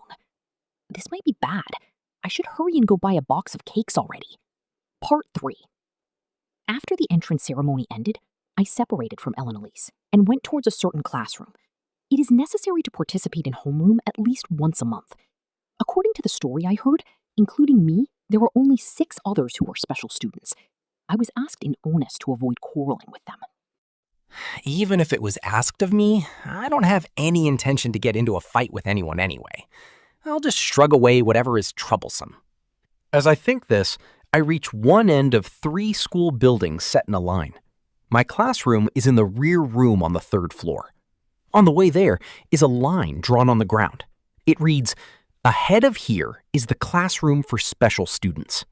It seems that the classroom is isolated. Though as a special student, I can go freely anywhere I want to on campus. Is it the opposite? Because things like pride can make a lot of trouble, is this a consideration for the general students to avoid unnecessary contact? Well, if they went to the trouble to call it special, I will have to trust that there is a reason for it for the time being. Lost in that thought, I finally reached the classroom. The placard above the door has "Special Student Room" written on it. When things are handled like this, I am getting an unpleasant feeling. I calmly open the door and enter the classroom quietly. Somehow this classroom gave off a familiar feeling. It seems that the blackboard and teacher's desk are not the only new additions to this room. Wooden desks are lined up in rows all over the classroom. Though the window was closed, it was somehow still bright in the classroom. There are 4 people sitting in their seats. One is a boy sitting in the front row and reading a book. He is likely studying. Impressively concealing his eyes is his dark brown hair. He glances at me for a moment, then looks away uninterested. Near the back of the room at the side by the window are seated 2 girls. Both are members of the beast race. One seems to be munching on some kind of meat on a bone. She looks at me with suspicion. She is of the Adadorudia canine race. The other one, resting her feet on top of the desk while leaning back, both hands are clasped together behind her head, looks at me. She is of the Daidorudia feline race. When I see these 2, I am reminded of the 2 little girls from the Dorudia village that I met once. I wonder what their names were again. They were both nice children, though. Compared to them, these 2 seem to be ill-mannered, completely kogal. And the last one, it was a young man I had seen somewhere before. He had a long face with round glasses attached to him. In my former school days, I would have called such a person Spock. He was looking at me gap-jawed for a while now. His expression does not change as he suddenly stands up with a bang. I was enlightened by way of the eye of foresight.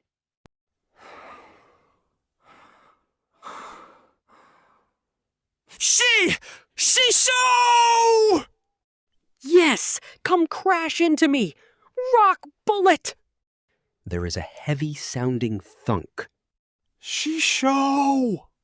However, was there enough power behind it to return this grown man to sanity from his delusional state? Unreal. Is this a Miko's power? This guy grabs me around the waist and lifts me up easily into the air. Whoa! Hold it, take it easy, relax, calm down already. I braced myself for the impact with the ceiling. However, I was put down safely somehow. Shisho, have you forgotten myself? It is I, Zanoba. While Zanoba laughs with a wide smile, he politely hugs me. Haha, am I now your beach house newlywed wife? Haha, of course I remember you. My disciple, please let go of me now. You are scaring me. Third Prince of Shirone, Zanoba, was here. Part 4. Under the characteristic pretext of studying abroad, it seems Zanoba was sent here to Renoa Magic Academy for a while. Properly understood, not being able to control the Miko power is treated the same as having a curse. It seems that as long as there isn't a major disturbance, there is no need to refuse his acceptance here. However, there is a division in the Magic Guild who does research into curses and blessings. Miko are valuable existences, especially a sample such as this one. And with such a reason, Zanoba was enrolled as a special student. In exchange for being a sample, Zanoba felt he had the right to take classes, and typical of a place so focused on magic, it was a convenient solution. With my teacher as a target, every day has been spent training with the earth magic. Oh, Zanoba, what an industrious disciple you are. Is that so now? Your Highness seems to be most energetic. When I get settled down, I will come make figurines together with you. Please do. Zanoba deeply nodded his smiling face. How nice. I remember being a junior at my middle school back in that life. Didn't I also speak with strong feelings about things I did? How proud I was when I could create my own personal computer. Though, in the case of this school, isn't His Highness actually my senpai? What year are you in now? Second year. However, please do not call me Your Highness or Senpai, but Zanoba. And I will call my Shisho as Shisho. Rudeus. Zanoba? Zanoba. Yes, Shisho. It is this kind of feeling when I am chatting with Zanoba. With a bang, there was the sound of something being thrown. Involuntarily, we faced the direction of the sound. It was at the place where the Beast Race girls were at.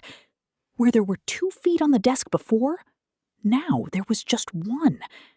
Since she is wearing a skirt, a certain place is able to be seen. You two are making me sick, Nya. Nya? Nya? Oh, the Dodoldia family say Nya. Eris also used...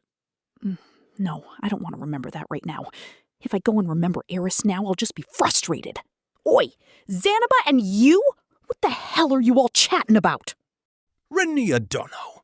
This is the gentleman I spoke of before. My Shisho. When I ever listened to anything you said?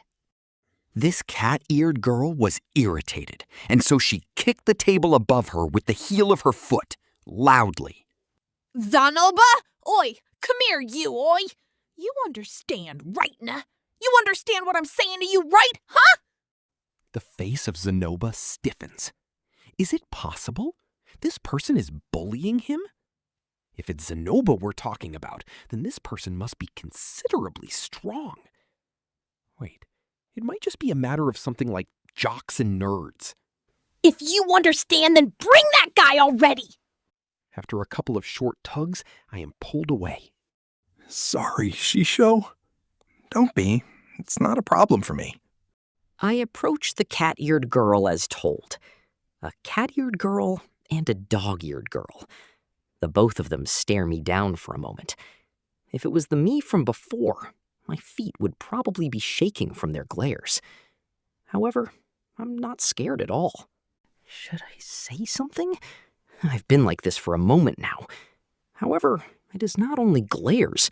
It seems to be also some kind of bloodlust. It might almost be like the real thing that Rifujin could do. Thank you. Pleased to meet you. I am Rudeus Greyrat. From today on, I will be in your care. I will be mindful not to intrude in your affairs. Please treat me well.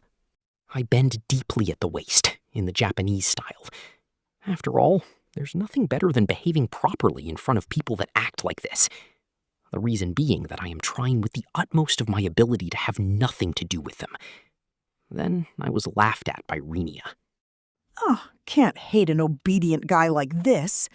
I am Rinia de Doldia, 5th year Nya. Though I may not look like it, I am the daughter of the village chief guys of the Dodolia village Nya. I'll be the head of the family soon, Nya.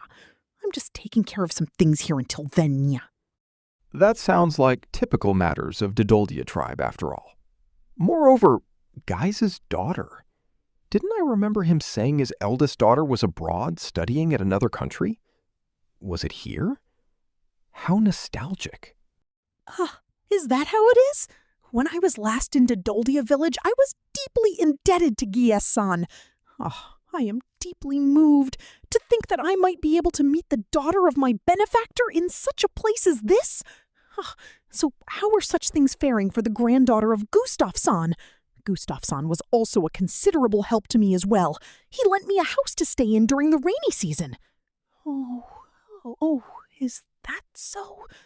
You are also acquainted with Gramps? While talking like a machine gun, Rinia was looking at me with a face of amazement. Though it is trivial now, when she kicked the desk earlier, I was able to see into the certain place. They were blue. The kid next to her who was eating the meat, her nose twitched with a tiny sniffing sound. Then she frowned. Smells. She was suddenly impolite. Did you say that I was smelly? However, that doesn't seem visible in her face. So, I greeted the dog girl properly. Pardon me, may I be allowed to hear Senpai's name? It's Persena. Same reasons as Rinia said. Persena-san, what a nice name! Please look after me as well. She suppressed her nose and abruptly turned her face away. Fuck, no. Is that last word meant as an insult? When a young lady speaks like that, it makes an old man excitable. At any rate, it seems the preemptive strike was a success. I want to believe with this, I will be able to avoid being involved in any unreasonable situations now. Part 5. After touching base with those two, I listened to Zenoba, who was making a complicated face. And after I left, he whispered to me. Shisho, what's the reason for you to bow and scrape to that degree? I hear what you are saying. My disciple, it is an essential thing that we avoid all unnecessary quarreling between students. Is that why? If that is what Shisho says, myself will say nothing further on that matter. Zenoba nodded regrettably.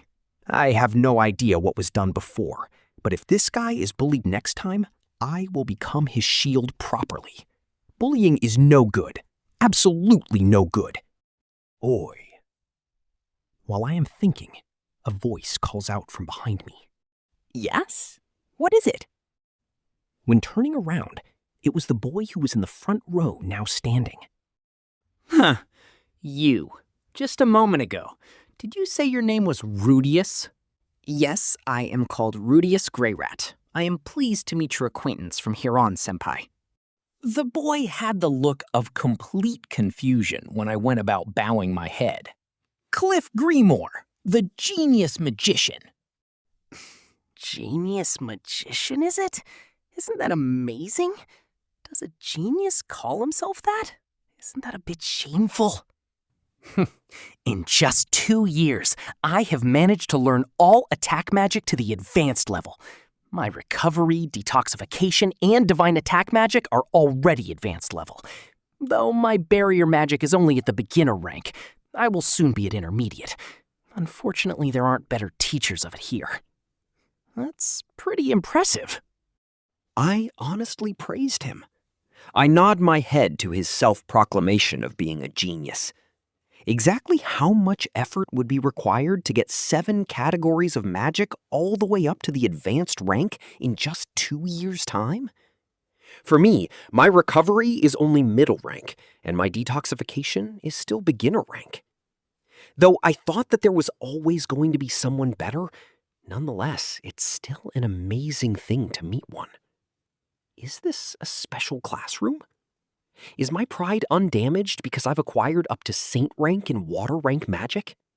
Taking you 2 years to get just the 4 basic attack magics to the upper rank? Senpai must be amazing. It's nothing to get all worked up about. While I was honestly trying to praise Cliff, he suddenly clicked his tongue and fell into a bad mood. He grabs my lapels, although without any real power, and stares at me. Since I am the taller one, he has to look up. You aren't just a magician, you also use swordplay? Yeah, I do have a bit of an interest in it. I am tentatively ranked intermediate in Sword God style. I barely even remember any of the Water God style. Though I treat my sword swings as more of a form of strength training than any practical application. I haven't really used my fencing skills in actual combat. That's the extent of which I have a taste for. To put it bluntly, Eris and Ruijerd and other swordsmen, they understand the trick to strengthening the body through the proper sword techniques. And no matter how much I try, I just can't understand how. So I am halfway over giving up on swordplay entirely. Even so, who did you hear it from? That I can use swordplay? From Iris-san. I was shocked. In these last 2 years, did he meet with Iris? I wouldn't think she would come to the Magic Academy, though. Huh? Why would she have any reason to be? Cliff retorted coldly. Is that how it is? The fact that Eris would be going to school now isn't really expected. Where did you meet her at? He doesn't answer. Just stares at me. Did I say something strange? Perhaps a long time ago this kid was pummeled by Eris too? Sorry. For our Eris, I'm truly sorry. Has she said anything about me by chance? Now Cliff seems to be giving me some kind of dramatic glares and scowls, staring at me from top to bottom. She said that you were small. Is that so? I was small down there, she said. I was about to cry. Was she lost to me now after that one affair after all? And for someone with a bigger one, too.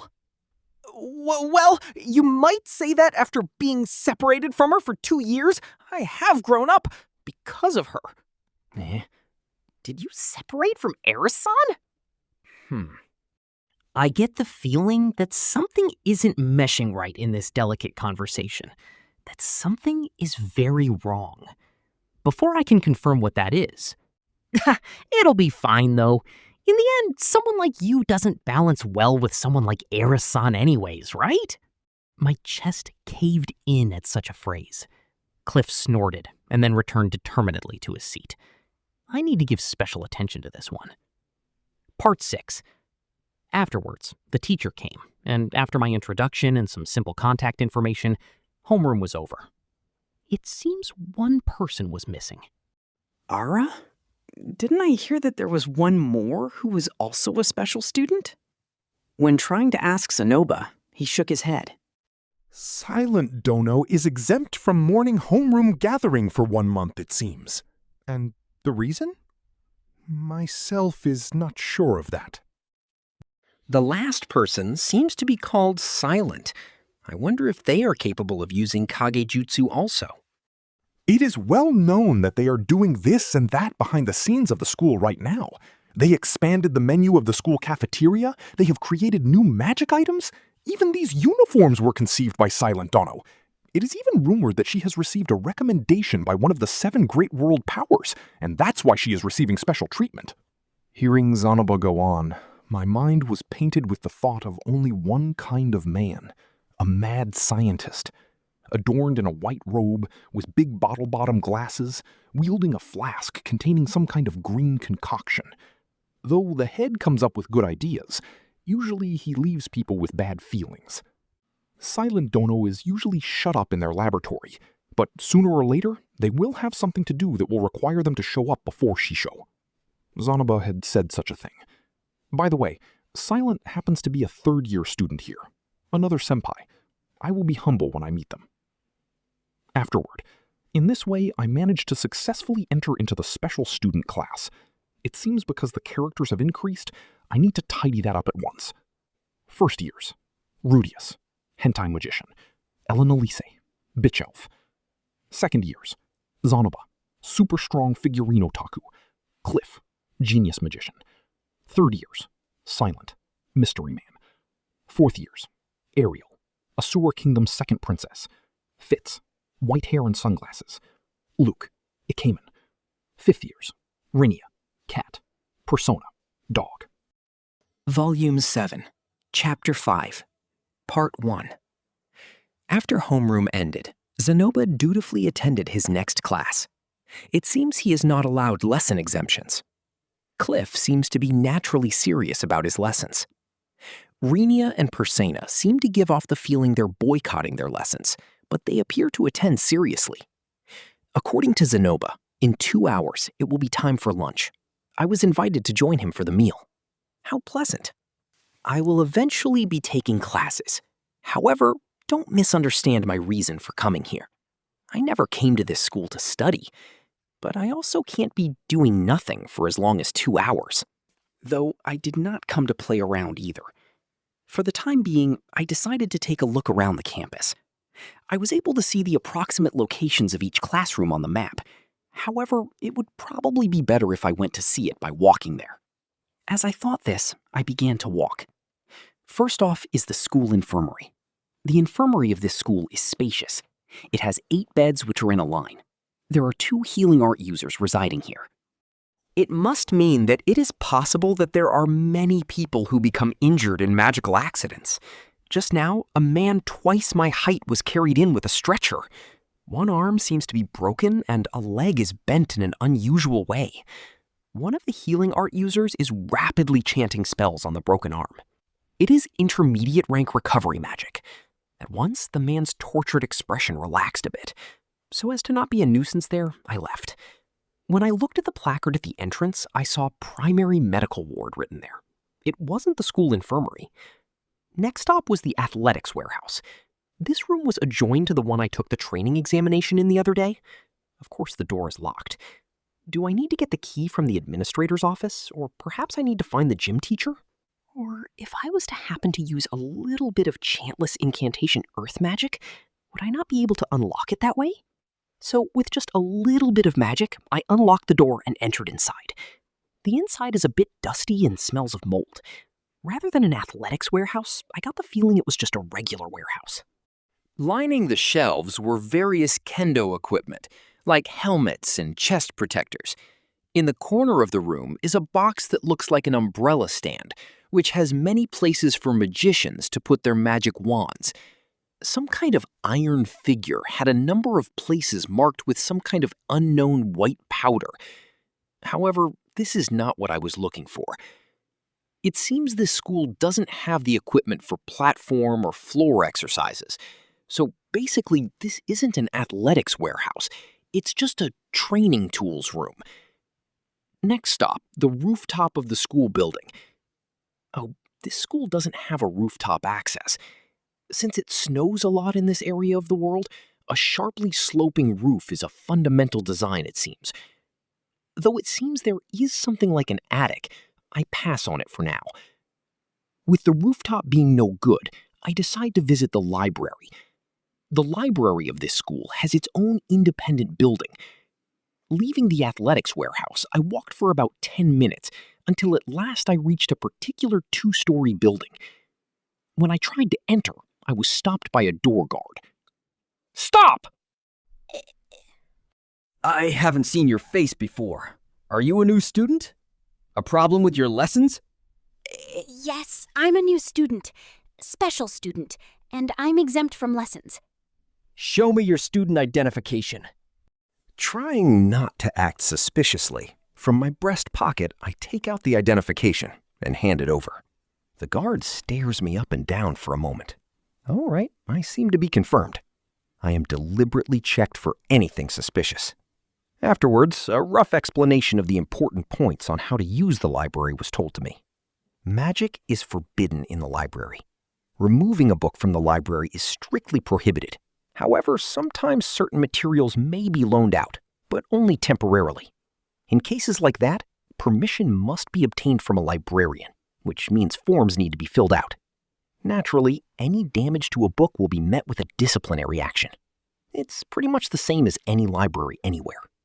But if a book is heavily damaged, it's possible that the result could be a heavy fine and expulsion. Incidentally, all the books that exist in this library are said to be transcripts.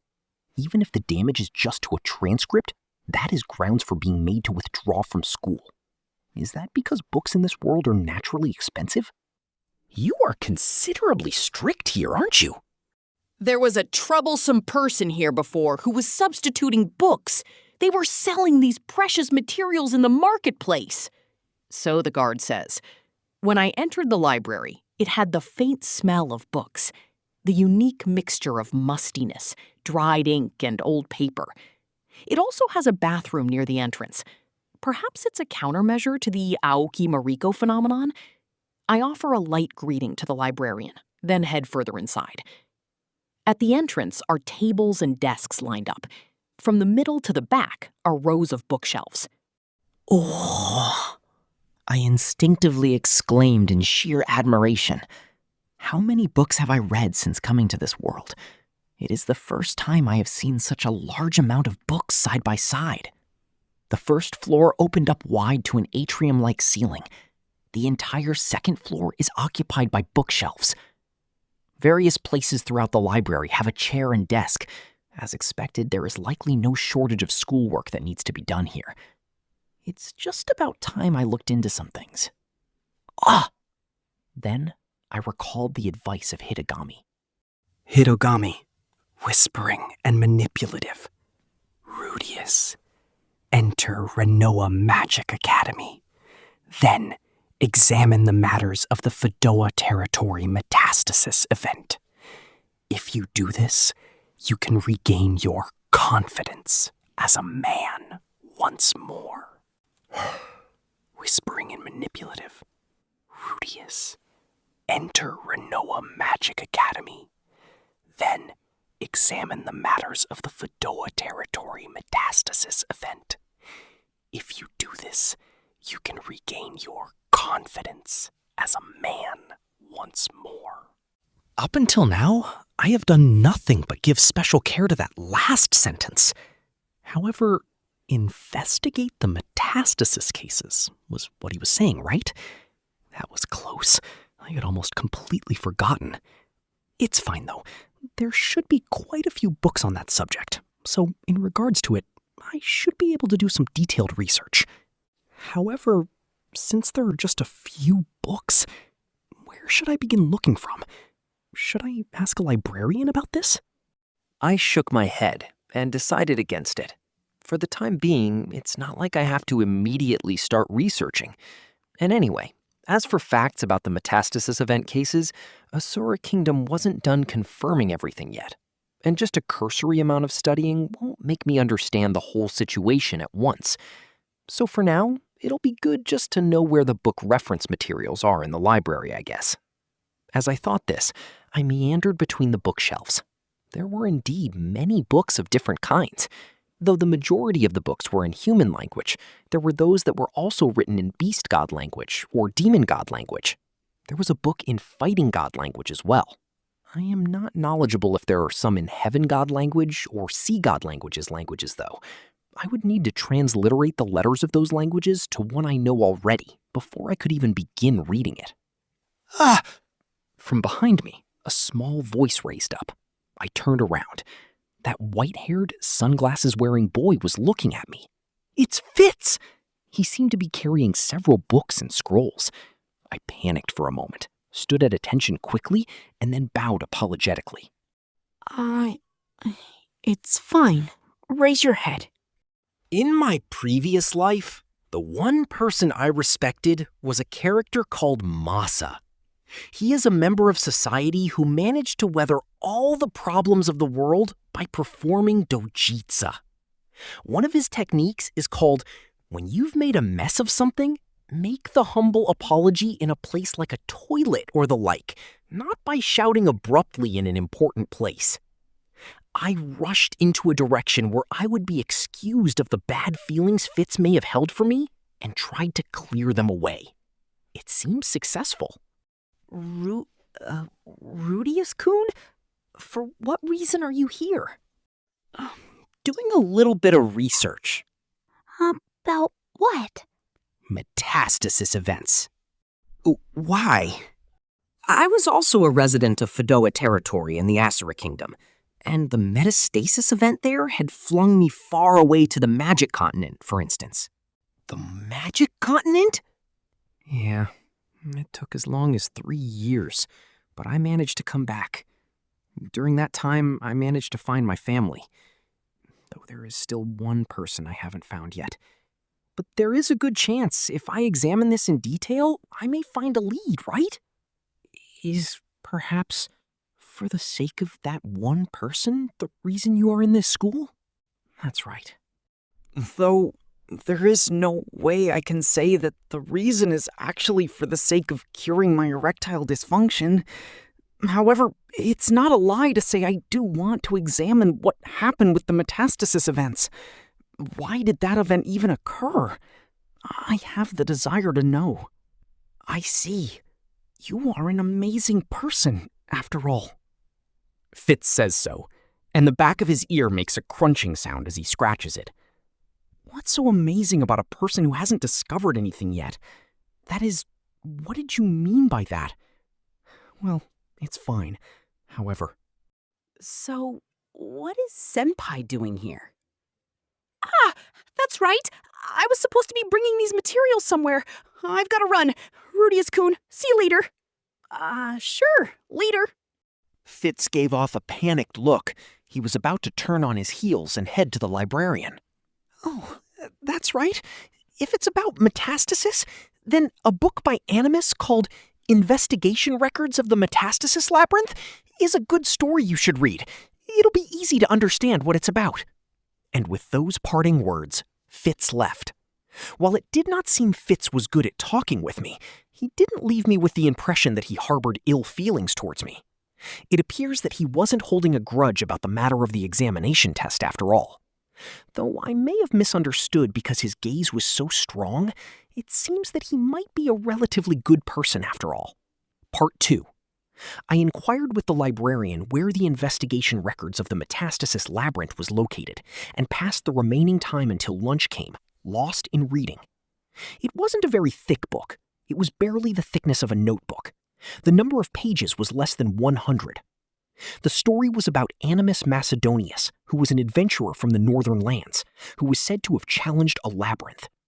The labyrinth he challenged was said to be the Labyrinth of Metastasis. It was a rare labyrinth where it was said that all of the traps were teleportation traps, and there were 5 kinds of monsters that inhabited it. All of the monsters were highly intelligent and knew the locations in the labyrinth where the traps would fling adventurers to. When an unfortunate person steps on the teleportation trap, they are sent to a room where there are usually a large number of monsters waiting to kill them. It is difficult to avoid stepping on traps during battles within the labyrinth. If the battle becomes complicated, then the whole party could end up scattered throughout the labyrinth. The labyrinth's difficulty level is classified as extremely high. Animos and his associates went to challenge the labyrinth and investigated about the teleportation traps while they were there. Chiefly, there are 3 kinds of teleportation traps. 1. One-way teleporting. It is always to the same location. Returning must be done manually. 2. Two-way teleporting. There is usually a magic formation which can return you back the same way somewhere in the location one was teleported to. 3. Random teleporting. There is no way of knowing where you will end up, and no guarantee of being able to go back. In the Metastasis Labyrinth, it's just a matter of aiming for the interior of the cavern, while repeatedly dealing with the teleportation traps that move you further inside. Although these traps teleport you somewhere, in fact, they are actually horrible things to be pinched in. One of the aspects of it is that monsters are strategically placed in places where these traps would fling adventurers to. If an unfortunate person steps on the teleportation trap, they are sent to a room where there are usually a large number of monsters waiting to kill them. It is difficult to avoid stepping on traps during battles within the labyrinth. If the battle becomes complicated, then the whole party could end up scattered throughout the labyrinth. The labyrinth's difficulty level is classified as extremely high. Animos and his associates went to challenge the labyrinth and investigated about the teleportation traps while they were there. Chiefly, there are 3 kinds of teleportation traps. 1. One-way teleporting. It is always to the same location. Returning must be done manually. 2. Two-way teleporting. There is usually a magic formation which can return you back the same way somewhere in the location one was teleported to. 3. Random teleporting. There is no way of knowing where you will end up, and no guarantee of being able to go back. In the metastasis labyrinth, it's just a matter of aiming for the interior of the cavern, while repeatedly dealing with the teleportation traps that move you further inside. However, the random teleporting traps are interspersed. If one accidentally steps on it by mistake, the party can be separated, and one person can be stuck fighting solo against a huge swarm of monsters. There was even a record on how to recognize a random teleport magic formation over other types. In the middle of the story, Animus discovered a method of use to allow him to be transported towards the back of the labyrinth rapidly. Animus and company gradually got careless, and they thought they would be able to conquer the labyrinth. However, they were not able to tell the method with certainty how to distinguish the trap. The final part of the story involved failing to identify a formation correctly and stepping on a random teleportation trap, which put an end to the party.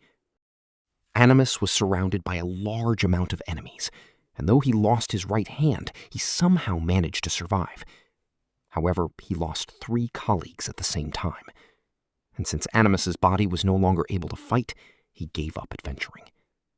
The end of the book was a story of why it was written, and that the secrets of capturing the labyrinth were entrusted to whoever read this book. Whether this story was fiction or nonfiction is unknown. However, the fact that his party ended up dividing into new parties is considerably amazing. In my previous life, I seem to remember an RPG that had a dungeon similar to one like this. However, the conditions required in order to clear the dungeon in the game are different. It's not always possible to reach the final level in one of this world's dungeons. Although other adventurers have said that at the innermost part of the labyrinth is almost always a magic crystal. However, I wouldn't be surprised to find there was one fraudulent dungeon that didn't have an achievable end to it. The study with regard to the random teleportation magic formations appeared at the end of the book. Essentially, the limitations and ranges of the random teleportation formations and their usual or unusual characteristics. Also, that it is highly unlikely to wind up being teleported into the middle of something, like the ground or a wall, even if it is inside a cave. If it's the case with Animus, it's because the magical power of the metastasis ahead and the magic of the thing itself doing the metastasis repel each other. This may be related to the concept of not being able to materialize an attack magic directly inside the body of a person. Attack magic cannot be generated directly into the body of another person. Even I seem to have been aware of that principle. However, the recovery magic is able to be done inside of the body of another person. It's fuzzy logic like that what keeps me from being able to use chantless incantation healing magic. Even if it's related to metastasis, such a theoretical exception may work. Even if earth magic is generated from the soil, it cannot be generated into it. Unexpectedly, it is a simple theory. To move a person's body to a certain space may require a certain level of extra magic over the normal required amount. While thinking, the noon bell sounded. Time flies. I head to the meeting place with Zenoba. It's the dining room. The dining hall is a separate building with 3 floors. Students are separated by hierarchy. The third floor is for royalty and nobility of the human race. The second floor is for the commoners of the beast race. The first floor is for adventurers and demon race. I think this is more distinction than discrimination. When nobles eat with demons and adventurers, fights happen too often. That, and there is a big difference, like table manners and such. Because I am an adventurer, I thought the first floor would be good. Please come this way. Zenoba recommended that we will get a better meal and service on the third floor, so he is pulling me along. When I appeared from the stairs, the gaze of everyone was on me all at once. It seems that with the current shape I'm in, the smell of commoner is oozing out of me. I am wearing my robe over my uniform because it is cold outside. However, there was not even one person on the third floor who did. Those of the third floor who wished to stay warm would wear a mantle or cardigan. If I use an easy-to-understand analogy, if everyone is wearing a suit, I alone am wearing a jersey. Even I, who don't care about clothes, can read the piercing atmosphere. Zenoba, I don't think I'm agreeable to the atmosphere here. Could we possibly go eat on the second floor? Zenoba? I don't go down to the second floor because of Rhynia and Persena. Then what about the first floor? The number of crass people on the first floor who do not comprehend a concept such as table manners is high. Royalty such as myself will not for a single moment share company with the likes of them. I guess we will be eating apart. How cruel! This one up until now hasn't been able to meet Shisho. Does he not think of how much I must have had to endure? At least take a meal together with myself. Please don't make me have to stomach eating here. We argued on the edge of the stairs. Though the stairs were made wide, because of us, some students are having an issue going past us who are blocking the top.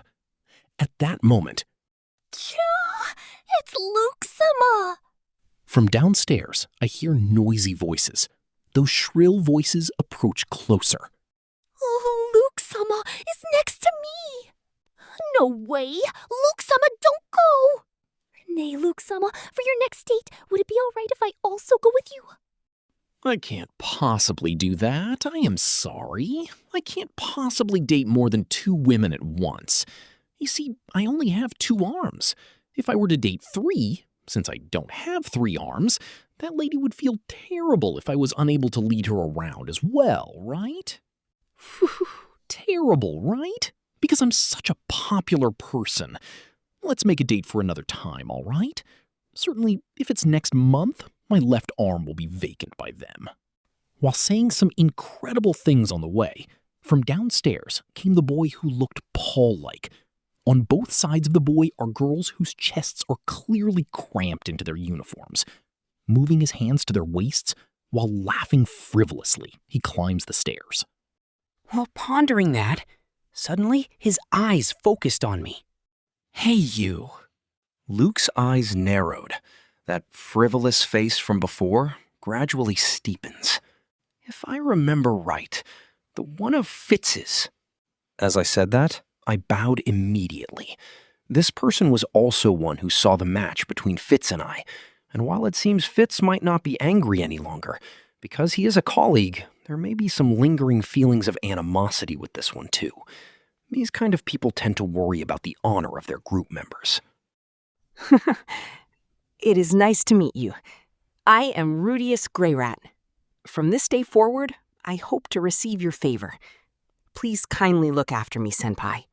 Ah, I know of you. Heard about it from Fitz. Luke looks at me in a disagreeable way. Then, I take it that you know my name already? No. Like the younger brother of an end-of-the-century champion suddenly being asked a question, I shook my head. Though I have heard the name Luke, I didn't know his real name. I see, so you have no consideration for others, do you? Sorry, if it is all right with you, may I please receive the honor of knowing your name? For a little while, Luke just looked into my face with a sullen mood. After a while, he let out a harumph, and then a snort. I am Luke Notice Greyrat. Hey, what's this? Is it not impossible? Perhaps I should tell you, but that robe, way unfashionable. You should probably start by trimming the edges on that thing. Since the fabric is worn out, you might as well buy a new one instead.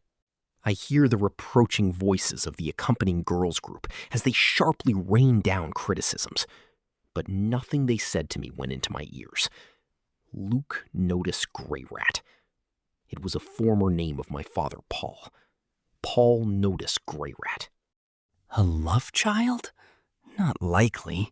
Paul had long since thrown away the Notice name. But since he stated his name in a dignified way, perhaps he is something like a cousin? Shisho, you sure seem to be attracted to all sorts of troublesome people. Indeed. Now how will I go about stopping all this attraction? That one was Luke, an upper-level noble of the Asura Kingdom. Though he is tentatively a student, he is actually a guard of Princess Ariel. At any rate, I will certainly be giving a pass to eating here. Isn't there some other way? Afterwards, as a compromise, we ate the meal outside. Since the weather was cooperating, the earth magic was really easy to create a table and chairs with. An impromptu cafe terrace was completed. Whoa! I happily accepted the feelings of the one before me who was so moved. While eating, I heard all about the situation of Princess Ariel and her honorable entourage. Ariel Anemoi Asura, age 17, a genuine heir to the Asura royal family, the second princess. The Empress of Asura was not blessed with many children and had just one daughter. She was given third rights of succession to the throne. After the Empress gave birth to another, the recovery of the child after birth was terrible, and she was unable to bear with burying the corpse of her child. In the end, she was only able to produce one with the blood of the Asura lineage. In addition to Ariel, there are two princes who also aim for succession, the first prince and the second prince. The influential people of Asura Kingdom's upper aristocracy competed to bring one of them to power as a king, then drew the benefits of their backing. As is almost always the case, with many supporters available, not everyone will be able to have their backing returned. Because there was a rank in the ministers' group, it's a natural course of events. Those of low rank are neglected. Therefore, those who would have been unlikely to be backed by either prince crowded the naive Princess Ariel with promises. This was the creation of the second princess faction. However, 4 years prior to current times, the group of men who gave the most support had been overthrown. Under the pretext of studying abroad, she headed to this school in a self-imposed exile. Such a princess has 2 guards. The first is Fitz, Silent Fitz, a person who can use voiceless incantation magic. During the chaotic time when the princess's group lost power, he fended off would-be assassins with tremendous ability. Where he was born and what he has done until adulthood are largely a mystery, but the thing that is known is that he is a member of the Elven race. Those who can be taught to use voiceless incantation are said to be few. Although I have not heard of their master, it seems to be a tendency to conceal all that they can about his existence. The cover story given was that Fitz was secretly trained by the Asura Royal Palace to be some kind of cold-blooded combat machine. The other guard is Luke Notice Greyrat, the second son of the current head of family of the Notice branch, Philemon Notice Greyrat. From the beginning, he was Princess Ariel's guardian knight. From the time he was born, he had been given a special education. However, some of this story includes this one's conjecture, I warn you. Thanks. Say, Zenoba, you seem to be well informed. It was because myself had been made to check into it. By whom? It was those 2 foolish people of the beast race. Renia and Persena, it seems. The pained face of Zenoba said as much. Was he also made to be a porter too? Zenoba, are you being bullied by those two people? Bullying? No. This one had to admit defeat during a fight. That's all of the matter. Surrendered, eh? Zenoba made a difficult face. However, his voice is flat. If he consented to such a thing, it's fine. If bullying is done by those people to make it hard for Zenoba to go outside, if this guy's being troubled, I want to help him out. However, I don't know the power of the other party. Perhaps I should join the Zenoba faction, I think. Among the beast race, they are from the Darudia tribe. Because of that, they are like a special existence. They also make enemies of and terrorize other members of the beast race. They immediately take a prejudiced view to things. It's scary how much of a difference in common sense there is. But there are also those who are good guys, like Ghislaine, for example. Besides, I am an ally of the bullied children. Please say if you have something unpleasant done to you. Even if I can't do much, I want to help. Ha ha ha ho! Shisho need not be tied up with my troubles. Don't worry. Instead, let us talk about wonderful things like the figurines. I'll look into the situation for a little longer. Part 4. After lunch, I returned to strolling. However, since I couldn't think of a place I should see, after I took a rough tour of the school building, I turned around and went back to the library. I hunted for more documents related to the metastasis event, but to begin with, I have not really ever used the thing called a library until now. Just searching for the documents, I had used up a considerable amount of time. The librarian hands me a book list to look over. One book had the word metastasis in its title, so I chose that book. Also, I found a book from the sea race I sought out. All of it took about a few hours. Moreover, the book I got is not a detailed account with regards to teleportation, and has a great deal of difficult words and technical terms. It's written in a language I don't even know. If I don't read this book carefully, I will lose out on the majority of information. For the time being, if I'm going to be doing a proper research, I would like to at least have a notebook. Reading, learning, and memorizing all have their limitation. After realizing this, I get permission to keep the book for now, and I left. It had already become evening outside. All the students who were done being taught their lessons began to head back towards the dorms. There are a few who also seemed to be heading to the library. I braved the oncoming flow of students and went towards the canteen. The canteen, it is in the vicinity of this school building. Rather than a canteen, it felt like a corner drugstore. When I went inside, there were several students merrily shopping. When looking about, roughly, there were magic textbooks, magic stones, robes, wooden swords, training wands, and etc. placed out for sale. Even daily necessities like bags, shoes, and soap were also placed out for sale. Again, even food, such as dried meat and smoked meat, and bottles of drinks, such as sake or drinking water, were placed out for sale. In short, it gave off the feeling of having had just about everything one needed. I make a proper purchase of a bunch of paper, held together by a cord, ink, and pen, and then I headed back. In the first place, I wasn't shooting to buy these many things and coming to school. Honestly, what was I coming to do here anyway? Of course, it was to treat my illness. I still have no clue where to begin treating this matter. After I finished making my purchases and went outside, the surroundings were dark. While something like a streetlight was non-existent, the normal road was dimly lit, so it could be walked without an issue. Even though winter is over, there is still a bit of remaining snow on the road. While watching my step, I hurried along the road to the dormitory. There is no one around the surroundings. Though I can hear some clamoring in the distance, I got the sense that I had strayed off into a place where people don't normally go. In the case of the schoolhouse in front of me, it's the women's dormitory. While it's near the men's dormitory as well, the road that leads to the men's dormitory happens to cross in front of the women's dormitory as well. Without thinking deeply about it, I just press on walking. And then, Suddenly, something dropped from above. It was white, However, it was not snow. I caught it by reflex. Oh! When I expanded it, it was a pure white cloth.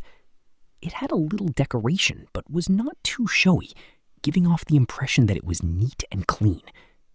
The traditionally respected name was panties. Someone may have possibly been trying to dry them in the shade.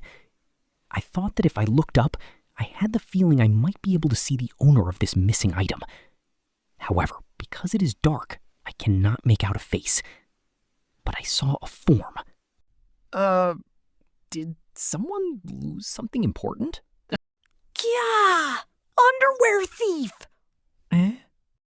A schoolgirl's yell. It wasn't from above. I heard it from behind.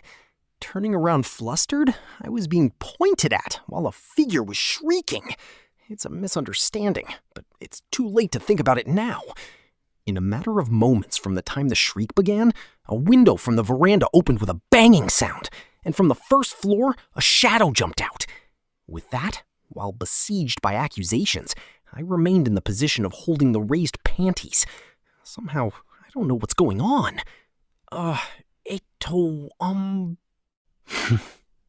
The one spearheading it was a girl with an excessively well-built body. How should I say it? A girl? A woman? A bandit? A gorilla? This person gave off that kind of impression. The width of her shoulders was nearly twice my own. Is she a beast race? Instead, she's likely a demon race. You are perverted trash. To the confused me, she spat that. I was suddenly insulted. That doesn't seem like the actions of someone who was supposed to be the sage of the forest. What? What is going on? Why am I suddenly being treated as an underwear thief? Please, wait a minute. I haven't done anything. Haven't done anything? The gorilla girl grabbed my arm. She's got huge hands. If it's nothing, then what do you have in your hand? There is a certain item in my hand. A face was made, about to say that it was the evidence in question against me. The surrounding stares are filled with hostility. My feet start to tremble. Those are Ariel-sama's underwear, aren't they? Even if someone like you admires the princess, you must have no shame at all to do something so brazen as that. To Gorilla-san's caustic words, the surrounding girls pour on the jeers towards me with things like, "That's right, hentai, go die." What the hell? I am already crying now. Listen, don't come this way. Someone like you should repent on their actions and never be allowed to do these kinds of things again. I am pulled along, being caught from arm to shoulder. The only resistance I could put up was the tracks in the dirt the bottoms of my shoes left as I was being dragged. The power of the women's dorm. Even though I had been building up my muscles, was the difference in our muscle strength really that great? I am being dragged into the building as it is. Am I about to be subjected to a horrible lynch mob? I'm being falsely accused. Should I run away, even though I didn't do anything wrong? If I run away, will rumors spread widely? What should I do? This is like the feeling of being falsely accused as a train molester. Can I make them understand through talking? However, it's probably already too late for that. No, at times like this, I need to remain stubbornly confident in my innocence. I did nothing wrong here. Thinking so, I used earth magic and firmly affixed my feet in place. I immediately stopped being dragged, and the gorilla makes a surprised face. I was going to fight through the misunderstanding. He? What's this? Planning to become violent? Even though you are just a sheedy, shameless underwear thief? Against this number of people, do you think you can win? Maybe. I wonder. Well, I get the feeling I won't win in the way I want to. However, underwear thief. If I get violent here, I will have the label of my person changed to that of an underwear thief. It's a false accusation.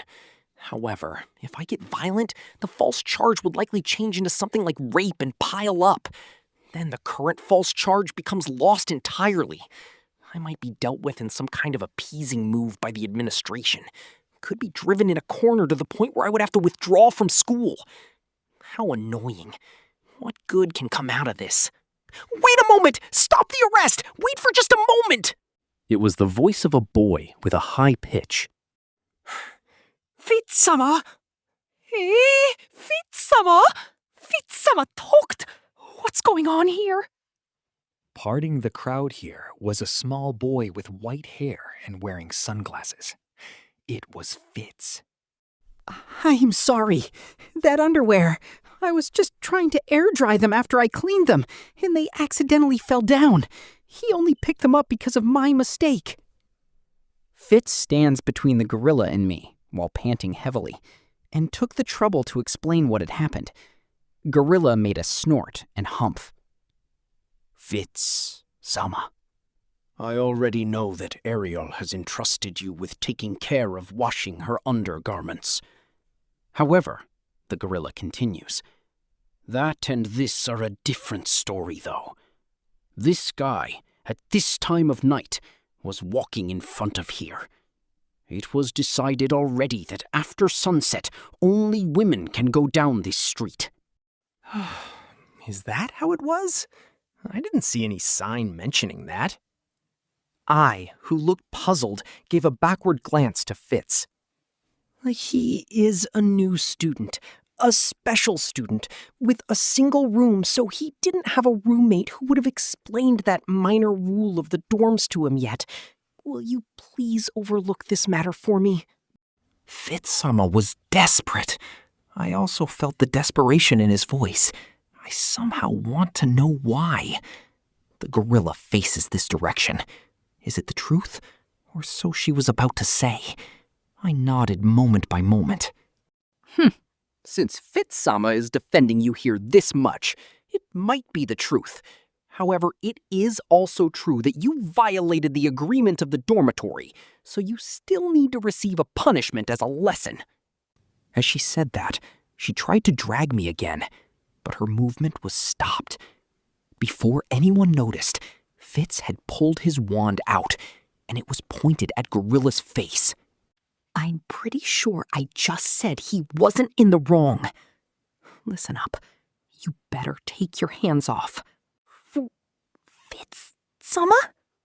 A voice that has anger mixed into it. The surroundings became noisy. Even in the dark, I could understand that Gorilla's face was going pale. Or perhaps everyone here would like me to send them to the medical office? So cool! I also want to be able to say something like that once. Fine, I get it already. My hand was released, albeit a little violently, and she separated from this child who was pinned. My wrist hurt still. However, I didn't need recovery magic. Fitz-sama, only because you went to all the trouble to show deference to him. However, you over there, never again find yourself after dark wandering around the women's dorm. If I find you next time, there will be no forgiveness then. After throwing such a parting threat directed at me, she returned through the veranda window that she popped out from. The other girls also, after giving me a strong look, faded away. In a split second, all the women were gone from that place. Whew. Honestly, Goriade-san, not listening to a person's explanation first. Fitz breathed a sigh of relief. All the girls were sea knife. Some time ago, the gorilla had been called Goriade. That strength and power satisfies having a name like that. The exact case of name is body. Fitz bowed to me. Sorry, it's because of me accidentally dropping that underwear? I wonder why this boy is in the women's dorm washing underwear. Perhaps it is because he has such confidence from being a guard of Princess Ariel that he may be specially permitted to attend to her here? He seems to be a sincere person. The feeling that he's harmless comes out from his whole body. He's reliable, he's young, a handsome guy wearing sunglasses. Rather, I get the feeling he's part of the pretty boy faction. It would be dangerous if he said he longed to be by my side. Would it be indecent of me if I said I wanted to lick your feet? No, Fitz-senpai isn't at fault either. I was rescued. To say rescued? If you were serious at all, they might have been injured. was then that I understood the reason he panicked and seemed upset when he came to help. If I behaved violently, I would have injured the girls. He probably considered that. Although, in consideration of that, he still cared about me. However, I was suddenly surprised. So, what now then? Goriade-san also said that after the sun sets, any boy who approaches the girls' dorm is no good. Is that so? But something like that should be in the school regulations. It was a mutual arrangement between fellow students who lived in the dorms. At sunset, this road isn't used by the boys, and instead, the roundabout way is taken instead to the men's dorm. Is it called a local rule? Even though I didn't know, it would have been good if someone had taught me that from the start. For example, Zenoba. I didn't know about it. It couldn't be helped. Just be careful from now on, okay? Sure. It goes without saying. Even if it's daytime, I'm sure that I won't ever take this road again. Besides, I don't need more hostile glances from any more people. To be surrounded by those devils? Well, I'll be all right if the number is kept limited to the count on one hand. The general trend of the looks women have given me is hostility. If I think about it, I tremble. Anyway, I was saved. If I can ever return the favor to Fitz-senpai, please do not hesitate to ask me. It's fine already. I only did what was natural. What was natural? When I think, I remember all the times in the last few years where I have acquired all kinds of misunderstandings and false accusations, starting from Beast Race, Paul, and Orsted. Maybe my face instills distrust? However, Fitz-senpai did not assume me to be a bad person. Instead, he even stood by my side. An even-handed position, though there might have been my mistake in that basis too. Even the matter with the examination as well. It's a nice thing. Fitz-senpai.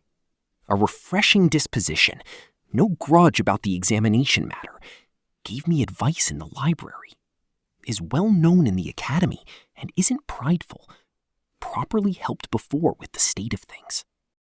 Rudeus-kun, can you not get through it on your own power? It's not like that. Really. Thank you, though, senpai. The way Rudeus-kun says his thanks gives me a strange feeling. Why is that? When I asked why, Fitz embarrassingly laughed. Sophiette. It's a secret. To me, the loser? That smile left me completely shocked. Thus, my first day of school ended.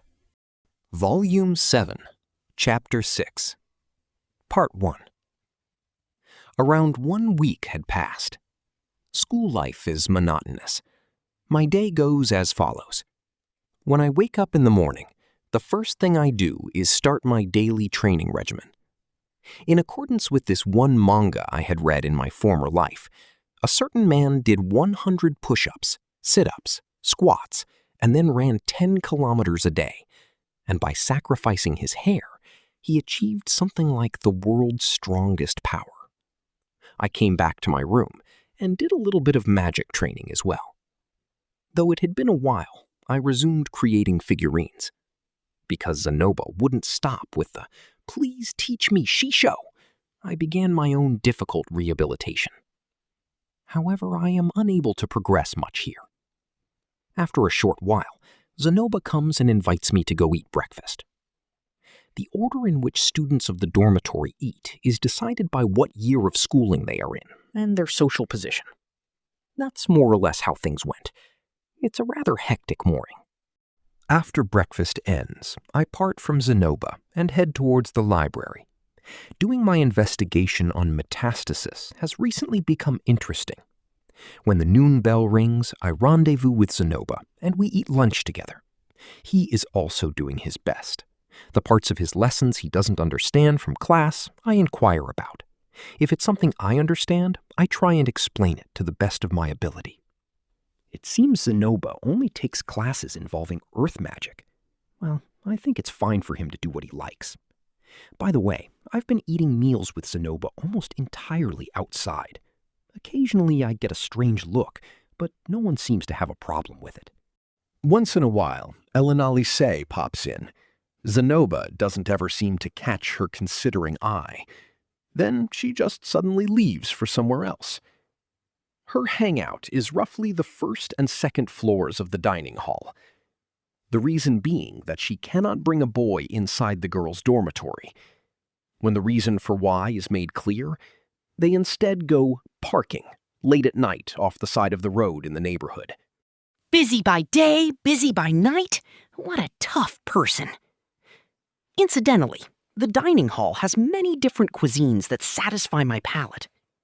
Usually, the meal will be made with the karage-style Nanahoshi grilling method, or curry soup, which is another different but good imitation of the curry I once knew. While it hasn't made it to being one of my favorite foods, I am satisfied enough just because something similar to it came out. In the afternoon, I head for a class in the main school building. The lessons I learn are the foundations of divine attack and barrier magic. Divine attack magic's principles are said to be particularly effective for dealing with things like ghost-like entities or monsters that are gaseous in nature. It's probably closest in theory to disturb magic. That's the image I have now of just throwing magic out like that. However, just throwing magic power out will not give damage. There is some special action needed, but I don't understand what it is. If I was perhaps a master exorcist in my previous life, I might have some understanding in this area. But since I'm just learning the theories behind it, I am going to be memorizing each chant one by one. It seems that minor changes need to be done to the technique per enemy basis, depending on the characteristics or type. If I wanted to excel in divine attack magic, it's important that I'll be able to assess my opponent. Not a big deal, since I wasn't planning to limit myself to divine attack magic anyway. Incidentally, it seems that a first-class swordsman can even strike down a ghost. Barrier magic is called that because it's quite literally a magic that makes a magical barrier. It requires fundamental usage of magical formations, and it's even possible to use it from barely the elementary level chanting. I learned how to use Magic Shield. It's an elementary level magic. It's something like putting up a wall of magical power in front of me to block an incoming attack. Magic Shield seems to mainly intercept and reduce the damaging effects of flame and frost magic. The magic-resistant bricks used for managing the hotel's heating were developed from a technique similar to this. While there are magical barriers, there also appears to be physical barriers as well. In fact, the barrier in Shirone Kingdom was made for repelling physical attacks. I'll be learning this sooner or later, won't I? When I ask a teacher about that, I learn that when it comes to divine attack and barrier magic, that the Meatless Religious Order seems to be the only ones who have the rights to be teaching higher-level magic in those fields. The Academy is limited to only an elementary-level class on the subject. I was told I couldn't learn how to use a physical barrier here, since physical barriers were considered an intermediate-level technique. While the teacher can use it, it would be a violation if they were to teach it to others. If it comes out that there was a violation committed, it's possible that they will be excommunicated from the Meatless religion and may face a heresy inquisition. It seems that originally, even a beginner-level class on these two subjects were not allowed before. However, about 2 years ago, provided certain conditions were followed, limited teaching was authorized. Because of such limiting circumstances, it seems the focus of the class shifts more to the methods of how magical barriers can be broken instead. Barrier properties are anti-physical and anti-magical. It's said that if a person is a saint class and above, they can combine the properties of both barriers and create one with a special trait. Roxy had spoken to me a little about barriers. Back then, I didn't really understand what she meant about barriers. I guess I more or less ended up ignoring that part. With that being the case, I end up studying from the beginning, and it also serves as a review. When class ends, I return to the library. Until it gets dark, I study about metastasis. And then when I return back to my dormitory, I eat dinner, and go to sleep after a little bit of time is spent making a figurine. When the daily life cycle was established, flexibility in things began to appear. However, the burning general of the night remains extinguished by the town's freeloading firefighter. In other words, there are still no signs of recovery. Part 2. Then, such an occurrence happened one day. I was in the library during the evening, there studying metastasis cases, and then Fitz-senpai showed up.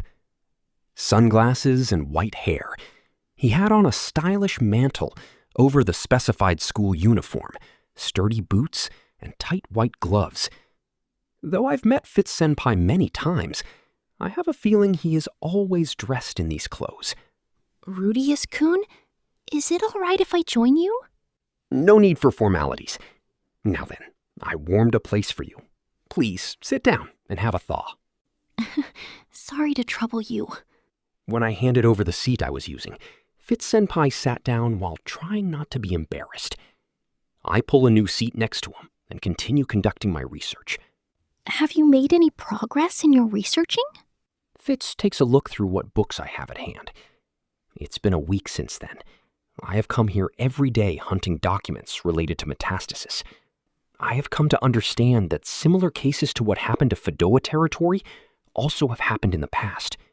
Fitz-senpai asked to hear all about what I had researched so far. Nothing as large-scale as what happened in Fedowa territory, surely, but there are cases of someone just going out one day and disappearing. Then suddenly one day they are back again. These stories seem to mostly fit that criteria. The so-called spiriting away. One person suddenly disappears by themselves. They appear somewhere else. Then just as suddenly they reappear back in the same place. Things such as this are relatively frequent in this world, though it is a rare occurrence. So then, you're saying what happened to Fedowa territory is like the same thing? I am wondering about that. Casually, I happened to look at what Fitz had in his hand. It was a book on metastasis as well. Perhaps you would be willing to give me a hand with this? When he heard that, he shook his head. I don't think so. I also am just examining the metastasis event normally. Oh, is that so? Is there a special reason for that? Perhaps a command from Princess Ariel? It's nothing like that. Fitz-senpai moves his hand to his jaw and seemed to consider something for a little while. Then the edges of his mouth crooked and he laughed. He was laughing at himself.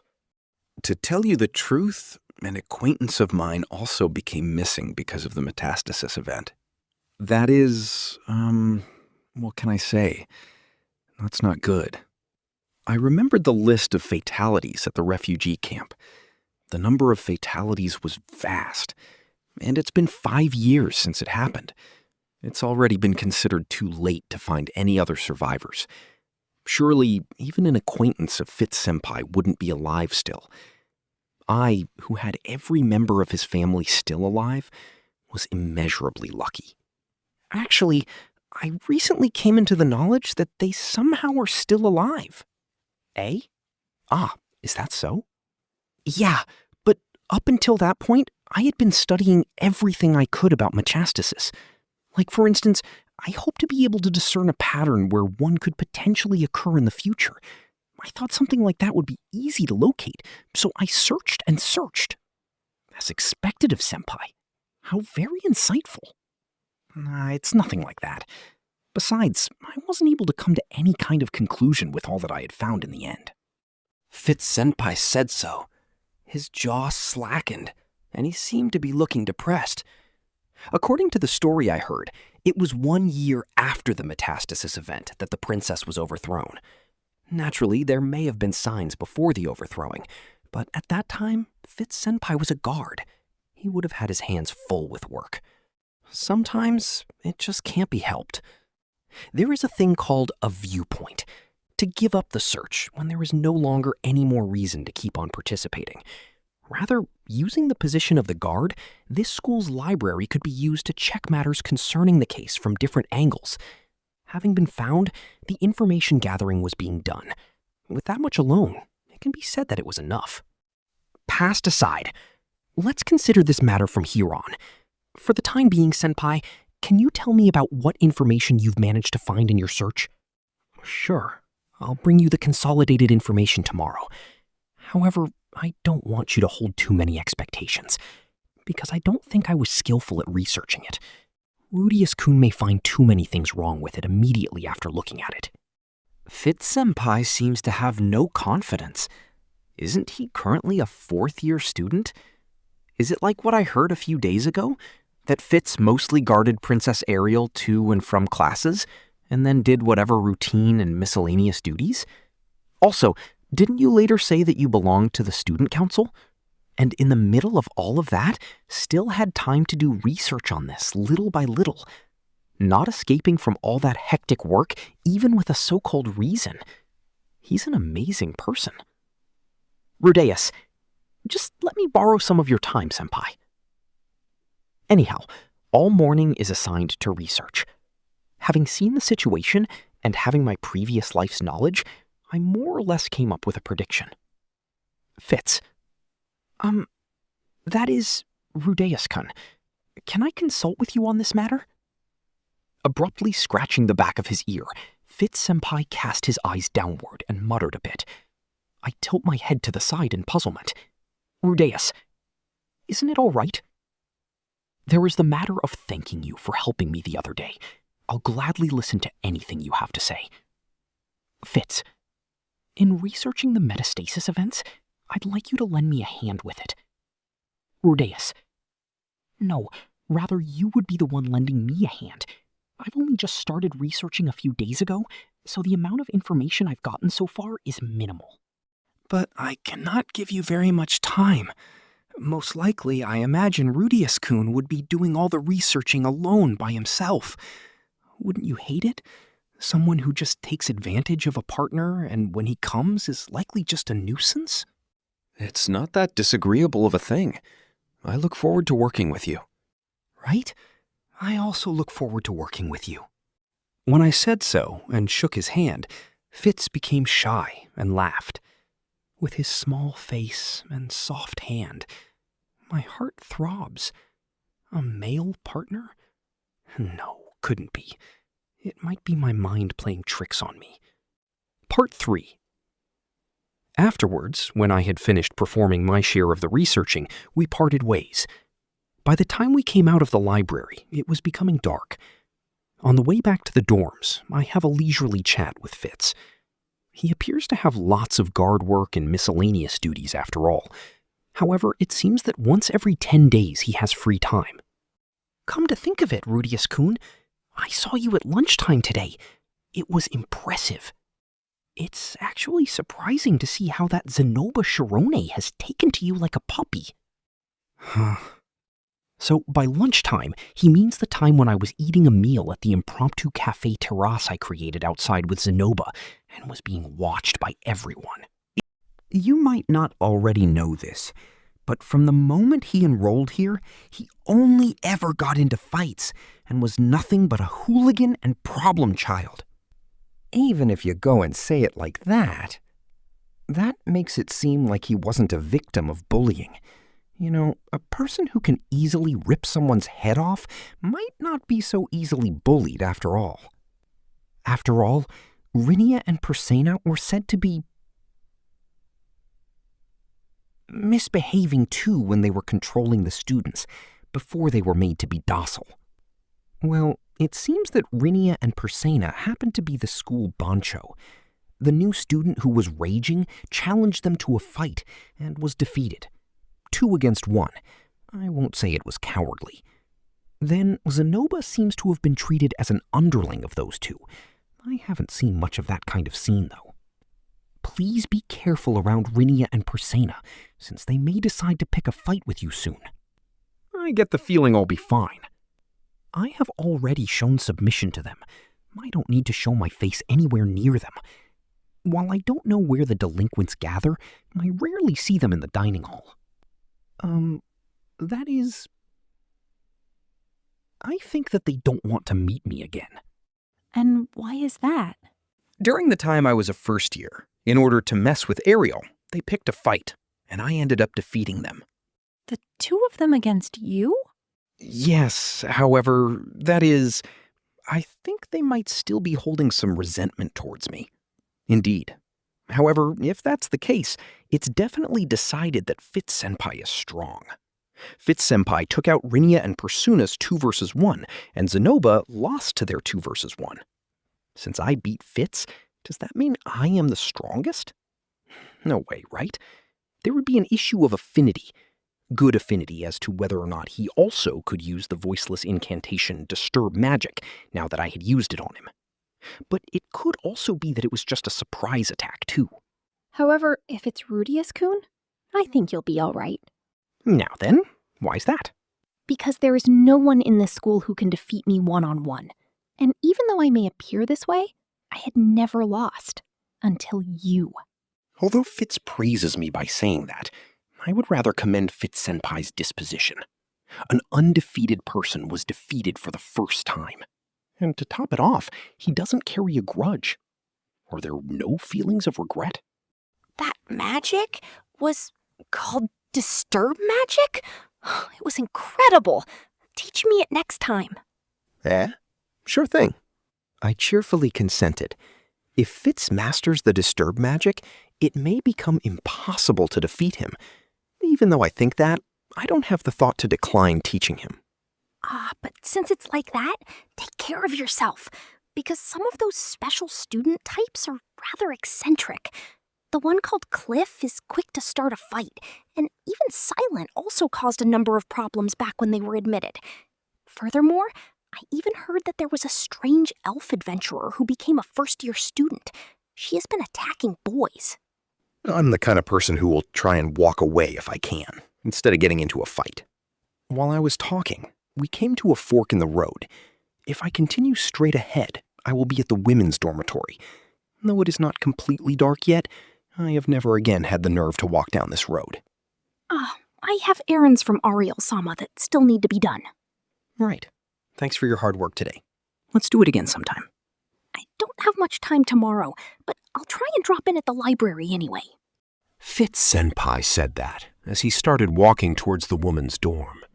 Free to come from and go to that garden of women? I don't really feel jealous. Maybe it's because I still have the memories of Muscle Bomber-san from the other day. Or else, just maybe, he's putting my trust in Fitz-senpai, who can enter that garden of women, the key to the ultimate reason I have entered this school for? As of yet, I still cannot see the intention of Hitogami's advice. Part 4. It has been decided that I will cooperate with Fitz-senpai in the matter of the metastasis research. I think that he has become friendlier toward me, though I feel that it is something a bit more than just friendly. I was glad that I was still able to build good relations with him. He seems to be very mysterious. If I might ask, why does senpai wear sunglasses? Sunglasses? Oh, you mean these glasses? Fitz-senpai has never taken off those sunglasses. Certainly never. However, when do they come off? Well, there is a certain reason for it. However, I cannot say what it is. I'm sorry. It's fine. There was a certain part of his real face I wanted to see. However, I didn't want there to be any ill feeling of me trying to forcibly see what he had a reason to hide. So, what floor of the dormitory does senpai live on? I have never seen you there when it's time to eat. Well, for the time being, when it comes to staying at the women's dormitory, I am there only as a guard to Ariel-sama. So, does a problem never happen then? However, I remembered that if permission is received, one can bring a slave into the dormitory. Though not a slave, because of matters of royalty and nobility, there is a little flexibility that can be requested. There is a noble with a maid in the boys' dormitory, after all. And naturally, it's because if the maid or servant causes a problem, the responsibility falls to the master. Though Fitz-senpai handles the students, Ariel, however, has her charisma and the Ashura royal family's power. In addition, there was also the matter that Fitz-senpai himself is said to be trusted. It was the girl named Goriade-san, or was it Big Bang Vader-san, who also acknowledged Fitz-senpai's capability. And according to Elenalis's gossip, it seems that Fitz-senpai seems to be considerably popular among the girls. The calls Luke gets of kya kya make him seem like a new guy trying to be trendy. When it comes to the master, Fitz's listless face causes my heart to become completely twisted up. Though when I talk to him, I get the feeling that he's not listless at all. However, I know what I want to say to him. Come to think of it, Senpai talks rather normally with me. Huh?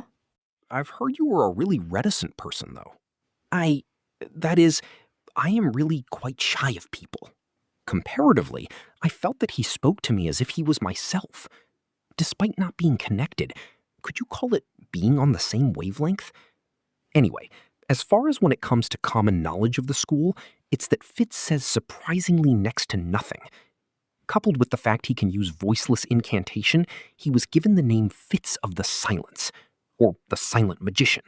Fitz-senpai's family name isn't Raibaku by any chance, is it? Raibaku? I think maybe the second generation North God has a name similar to that, maybe? Perhaps it's different.